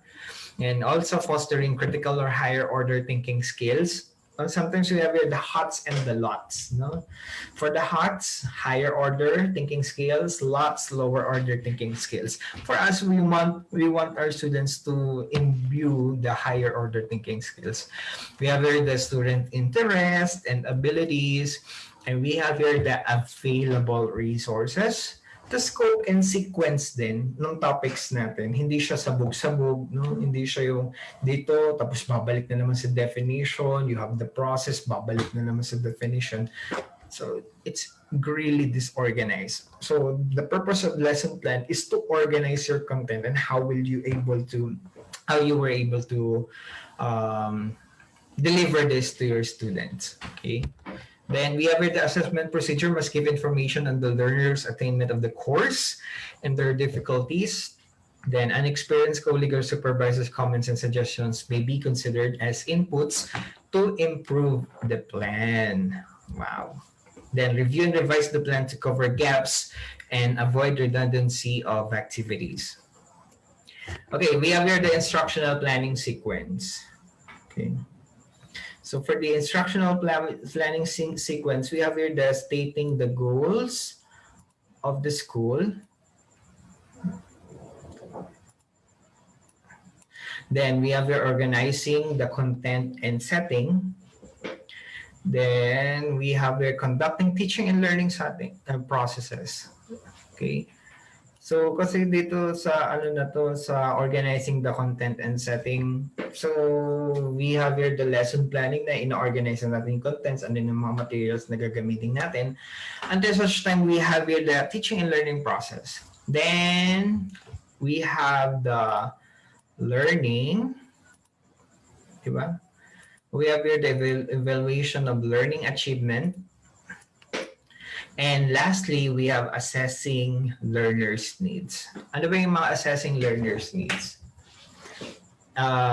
Sabihin natin, masyado ba silang...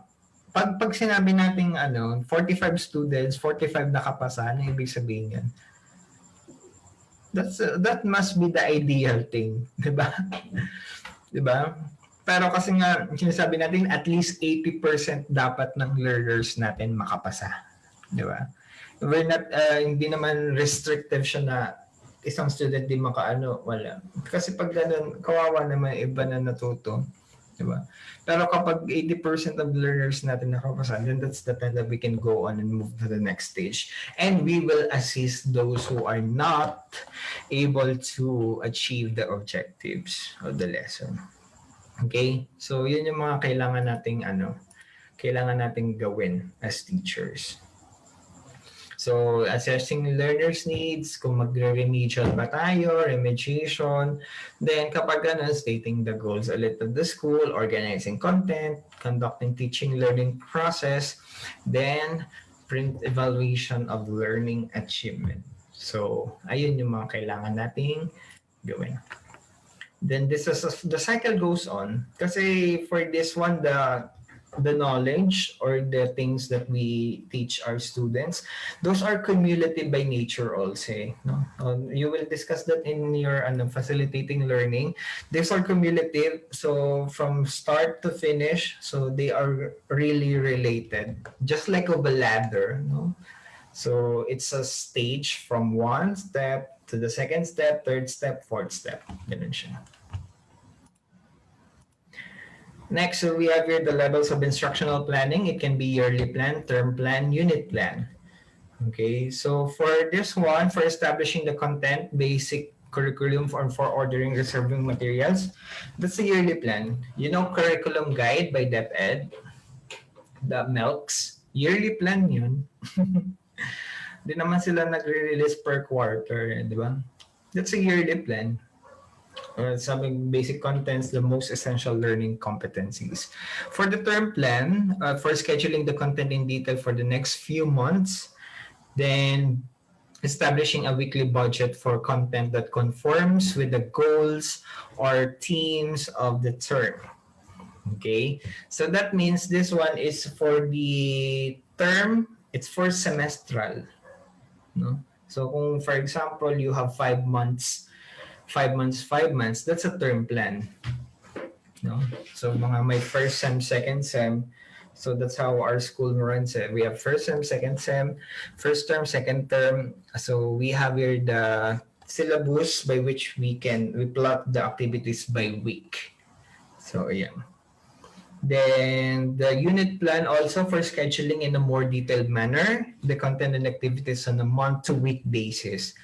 So per unit ng lesson natin. So kung ang unit niya kung ang certain chapter ay sabihin natin in your subject in English, sabihin natin, we have 8 units. So, apat-apat per apat sa first quarter, dalawa sa first quarter, dalawa sa second quarter, dalawa sa third, dalawa sa fourth. So, pag unit plan, so yun, first unit, meron na agad na activities, scheduling in a detailed manner na siya. Okay? So next, we have here the weekly plan. Yan. Weekly plan. From the word itself, weekly, 5 days a week. Di ba? Unless nga nagtuturo po kayo ng Saturday, 6 days a week.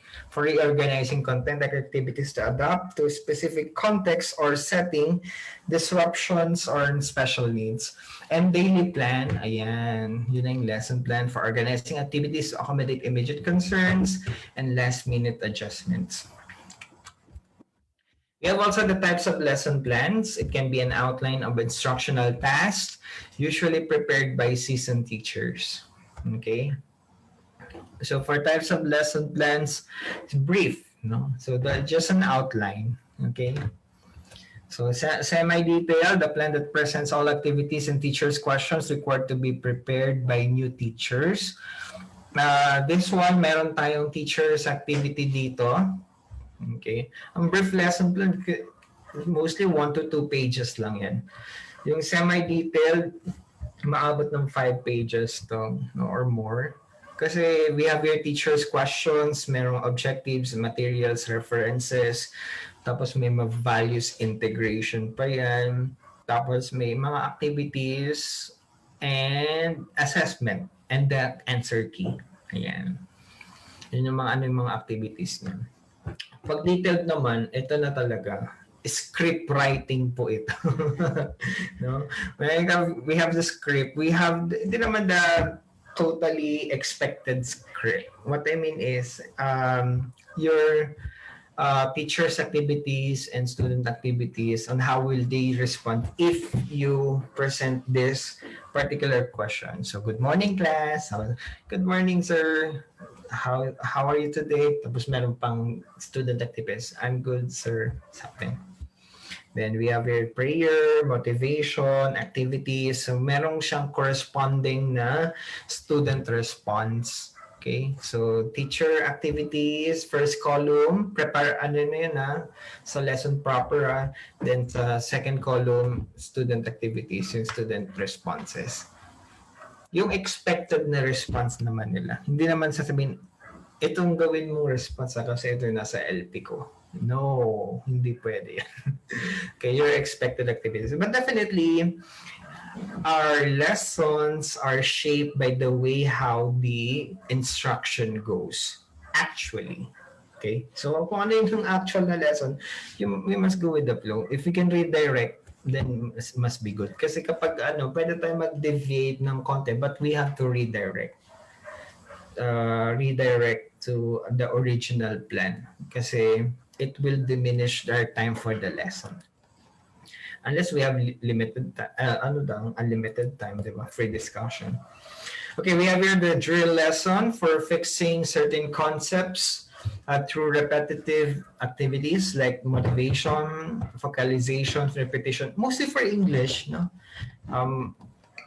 We have the parang spelling every first, no? Yung mga yung mga first things na ginagawa for repetition, tapos pronunciation, yan. Attention, then the application. Hello to all English teachers. Then for review lesson, for presenting previously learned facts in new ways, for preparation, review proper activities. For development lesson, these are presenting new concepts, procedure, or skills. Kasi that will be the main focus of your topic for today. So yun yung something that you want your students to learn today.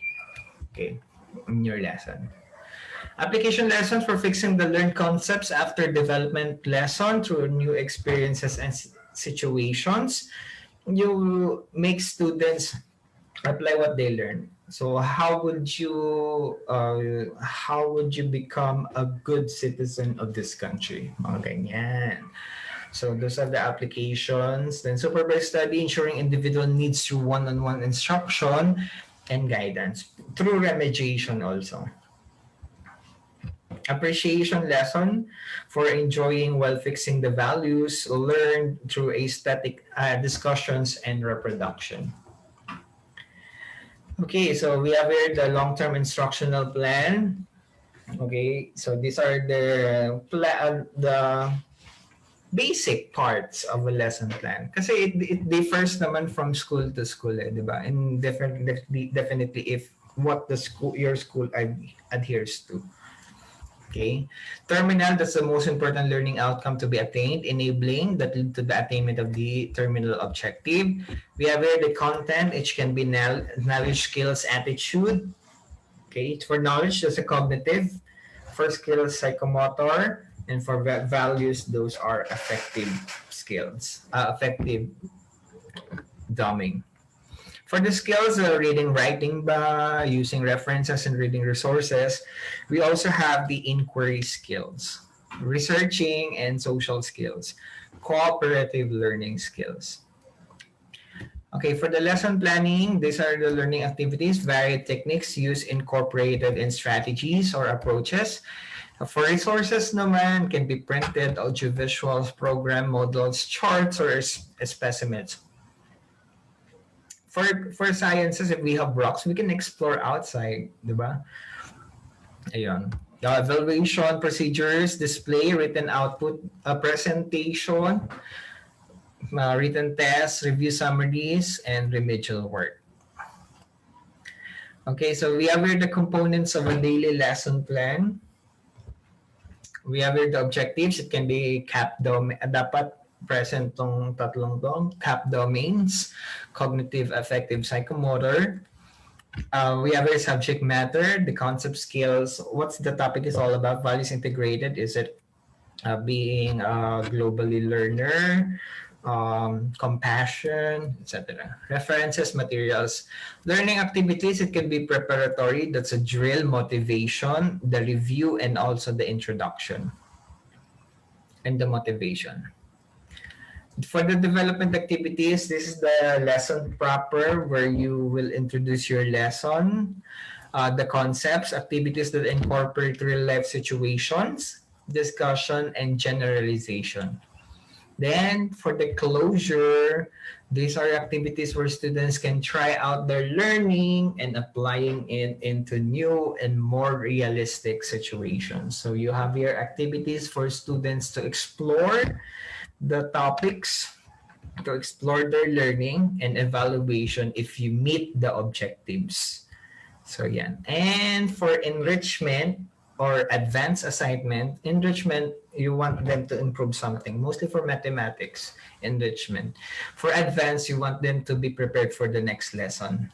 So that's the advanced assignment. Okay, we have here the basic concepts of developing objectives. Ayan, developing objectives na tayo. Are you still with me, teachers? Or not? Ay, nandyan pa ba kayo? Siyempre, dapat nandyan pa kayo. Okay, so we have here the... Gutom na po. Oh, me too. Just kidding. Yes, sir. Yeah. Okay. Yes po. Okay. For others, nandyan pa ba kayo? Gutom na ba kayo? Sir, alam mo kayo ba nalasan pa sa sila? Parang nasagot ko na to. Okay, so we have here the aims, the objectives. Aims, broad statements about the intention of education, translates the needs of society into educational policy. So it's a wider scale siya. So mostly from the Department of Education. Ano ba yan? Mga tao, mga tao, ano ba yung pinaka-overall goal ng Department of Education? to become functionally literate individual and logistically developed Filipinos. Functional literacy and numeracy. Wow. Yes, nandito pa sila. We have also the wait lang.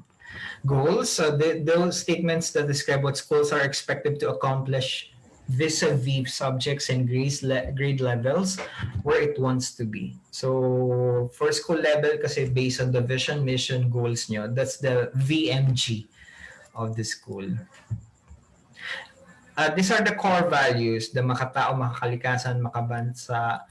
Those are the core principles. But for the overall goal of the Department of Education, then meron din silang vision, mission. Then for the their ways, the parang sa K-12 nila, it's a functionally literate and globally competitive Filipinos individuals for the K-12. Ayan. Matuturo ko rin sa inyo yan next time.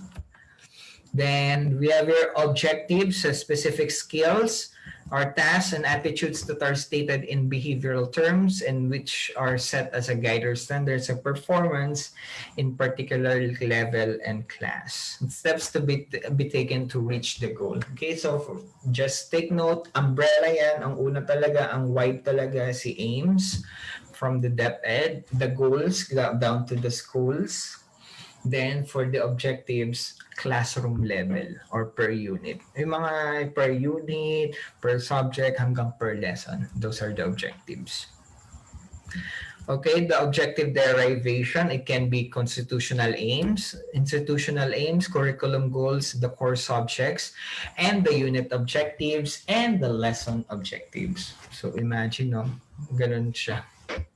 Daming sources. When we have here the objective specification, ano nga po ulit yon? It should be SMART. Di ba SMART din kayo? Siyempre. So we have here the specific, measurable, attainable, or achievable, realistic, result-oriented, and timely, time-bound. Specific dapat. No? Measurable, kasi may evaluation tayo sa dulo, di ba?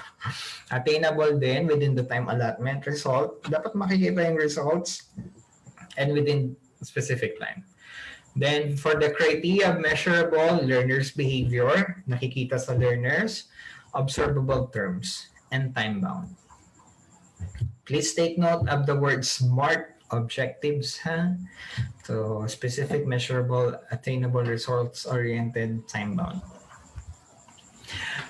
But there are modifications for that. O meron na tayong smarter objectives. Hindi na kontento, no? Smarter na. We have your evaluation. Are we able to track to achieve the goal? So hindi lang siya for that moment only, but for the next part. We also have the review. Do we need to redefine the objectives if hindi siya na-meet? Okay, and sometimes for R, that's reward. Is it rewarding on the part of the students? Is it fulfilling? Kasi kung fulfilling yun, makikita natin sa kanila yun. Wow, punta na tayo sa objectives natin. Sa first part ng lesson plan, we have here the CAP domains.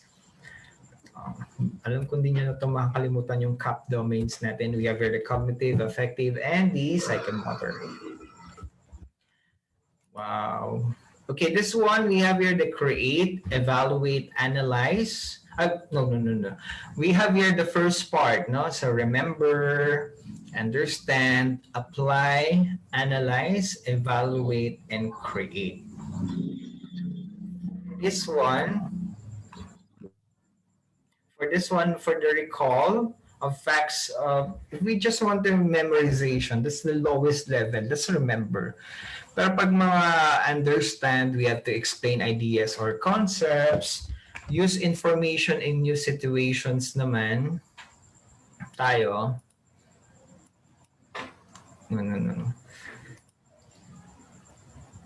New situations, use information, new situations, ayan. Pag-apply, in-apply na natin siya. Okay?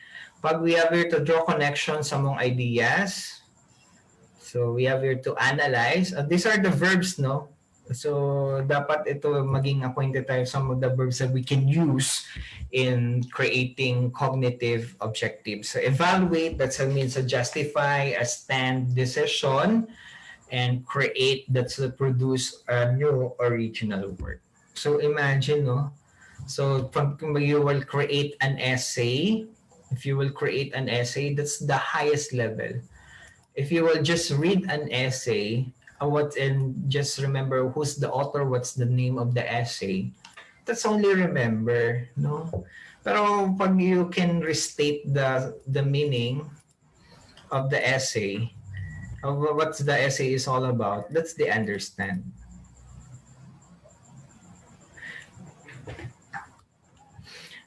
This one, yes, this is the Anderson D taxonomy. Okay. Anderson taxonomy, and for the Bloom, kasi it's noun form eh. Para, for this one, pag nasa verb form na tayo, that's the Anderson taxonomy. Okay. Pero this one, it's still recognized because for Anderson, that's the Anderson was the student of Bloom. So this is the modification of the cognitive domain. Pero still part of Bloom's taxonomy because Benjamin Bloom started this one, yung mga objectives na to. So to pay tribute, si Anderson just modified this. Kasi dati when we have the Bloom taxonomy, we have here pang-anim to, evaluate, pang-lima si synthesis or the create. Diba? So, ayan. So, this one, we have here the apply, use information in new situation. Then we have here draw connections among ideas. Kapag you are able to analyze the sequence of an essay, so we have here the analyze. No? Pag you evaluate if it is good, is the author good in expressing ideas, mga ganong sample questions. No? What do you think is the beautiful ending? If you will be the author, if you will be the character, would you do the same? Why or why not? Mga ganon. Evaluate. For create an essay which tackles a social dilemma. O, pag ganun create na. So, that's highest level because of its complexity. Okay. Then, what's next? Next, we have here the original domain. That's the due domain. Yeah. So, we have here the knowledge, comprehension, application, analysis, synthesis, evaluation. But for the new domain, according to Lauren Anderson, the student of Benjamin Bloom, so we have here the remembering, understanding, applying, analyzing, evaluating, and creating. So this is not actually this is not a new domain. It's just a recalibration of the previous domain. That's why it was still called the Bloom's taxonomy. So we want to be part of this. So we have here the remembering. So these are the behavioral terms: identify, name, label, pag-understanding, describe, explain, applying user learned rules, formulas in different situations, analyzing, evaluating, judge, weigh, creating, organize the elements. Next one. What is this? This is the affective domain. Very good. So we have the affective domain. We have here the receiving, responding, valuing, organizing, and characterization. Okay. So for the receiving, we aware of willing to learn or listen to an event. Okay. So for example, your goal is to have appreciate the beauty of nature. Yun lang naman. Appreciate or do waste segregation. Muslim naman ganun. No? You're willing to listen, learn about the event. You participate in the event. No? Kung ikaw ay participate sa mga tree planting activities, then for valuing, recognize the value by participating more. It becomes, natural. in the long run, organizing, you will create na, no, your own tree planting activities or projects, and you will become an advocate na, no? So you're a policymaker, pag ganun. So that's the highest level, characterization. So it became part of your daily living. So you are living because of, ano, protecting the environment. So something that you want your students to learn to become advocates also, you must target the characterizing or characterization. Okay. Then, so for the receiving, listen, look, observe. For responding, share, respond, follow. Kaya mostly yung mga contest na may pa-FB na yan, pa-show, tawag dito, pa like and share. So mostly responding yun eh. No? Then valuing, organization, and characterization. That's the highest level. Next, we have here the psychomotor domain. Perception set, guided response, mechanism, complex overt response, adaptation, and origination. Then for the psychomotor, so as you can see, for the psychomotor, as you can see, we have a perception, a use of sense organs to become aware, watch, listen, set, ready, preparedness and ready to take action. Tapos, kunwari, learning how to dance, no? Use sense organs. So, you just observe muna how the steps of tala, for example. Tapos, sa set, preparedness and readiness to take action. Okay. Ayun na, medyo ginagalaw-galaw mo na yung kamay mo, di ba? Habang nasa upuan ka. Tapos, imitates na, conducts trial and error, pa-tiktok-tiktok na lang. Tapos, complex responses are done with confidence. Ayan na, ginagawa na siya. Performs with confidence. Sayaw-sayaw na. Adaptation, grace.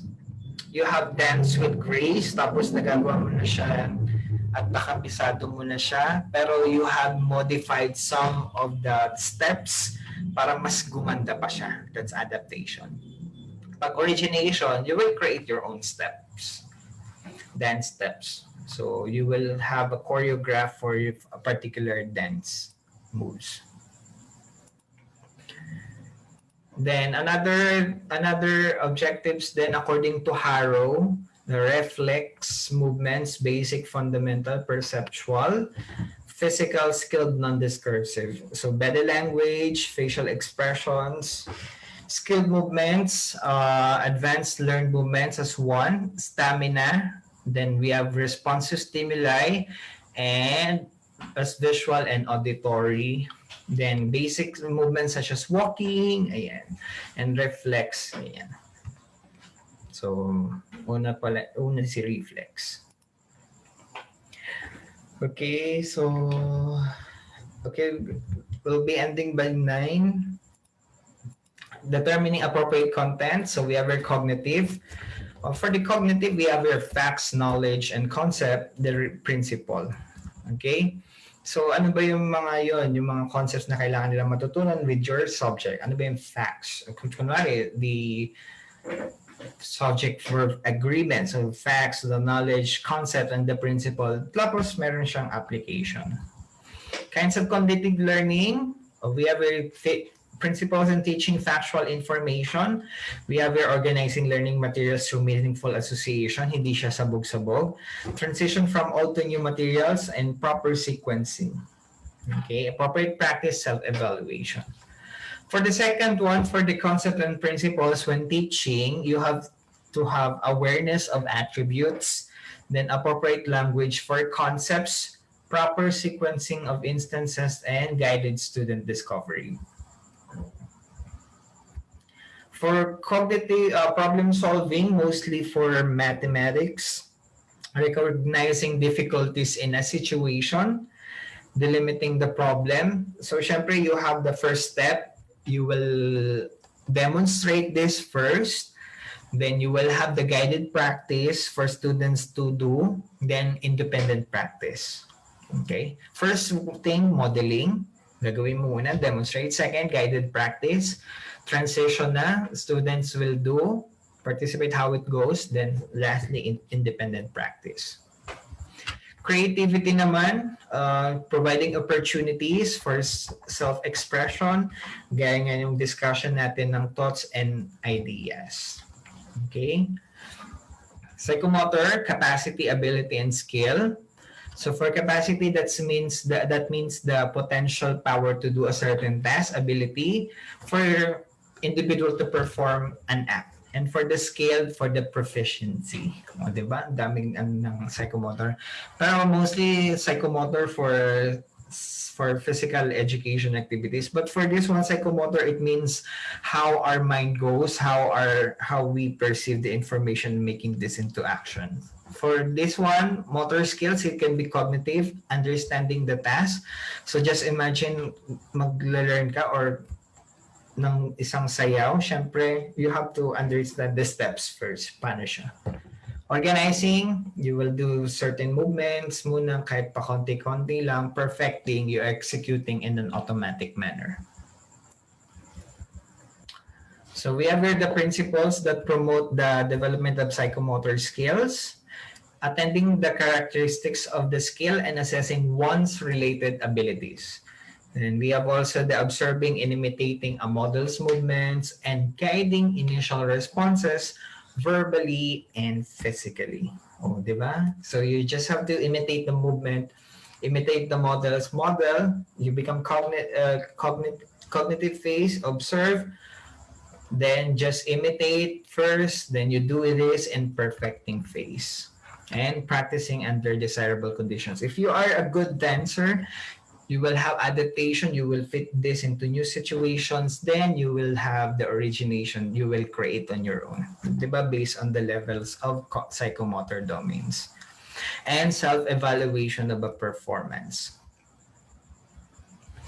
For effective naman, so we have here this pertains to the emotions or feelings of an individual rather than his or her thoughts. For effective learning, this based on the individual evaluates the meaning of an idea or object, person, or based on his or her view. So imagine how thoughts of the student thoughts or feelings, emotions of students, that's so hard to achieve because something that they have to be responsive kasi they have to do the acceptance, that's the receiving part para maging effective tayo. The taste, that's the individual preference, and the attitude.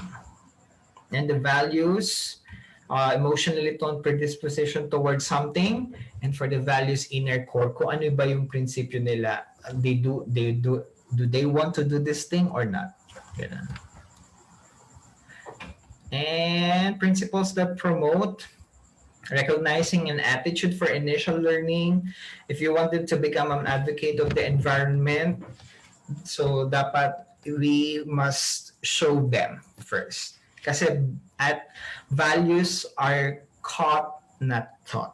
Okay? Hindi siya natuturo, nakukuha siya. Okay?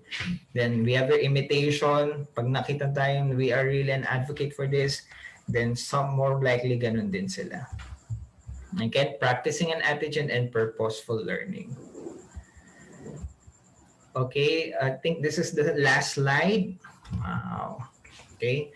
For this one, this is the guiding principles in selection, content selection natin for the lesson plan natin. Kasi we have here the objectives for the lesson plan. We have the validity, the authenticity of the information. Syempre, it must come from reliable and valid sources. Significance based on one's favor. And concepts, needs, and interest. Utility, usefulness of the content. Learnability, the difficulty level kasi it depends on the types of learners we had. And the feasibility, consider the time constraints, the expertise of staff, funding, and educational resources, according to Ornstein and Hankins. So in the content selection. Okay. So do you have questions?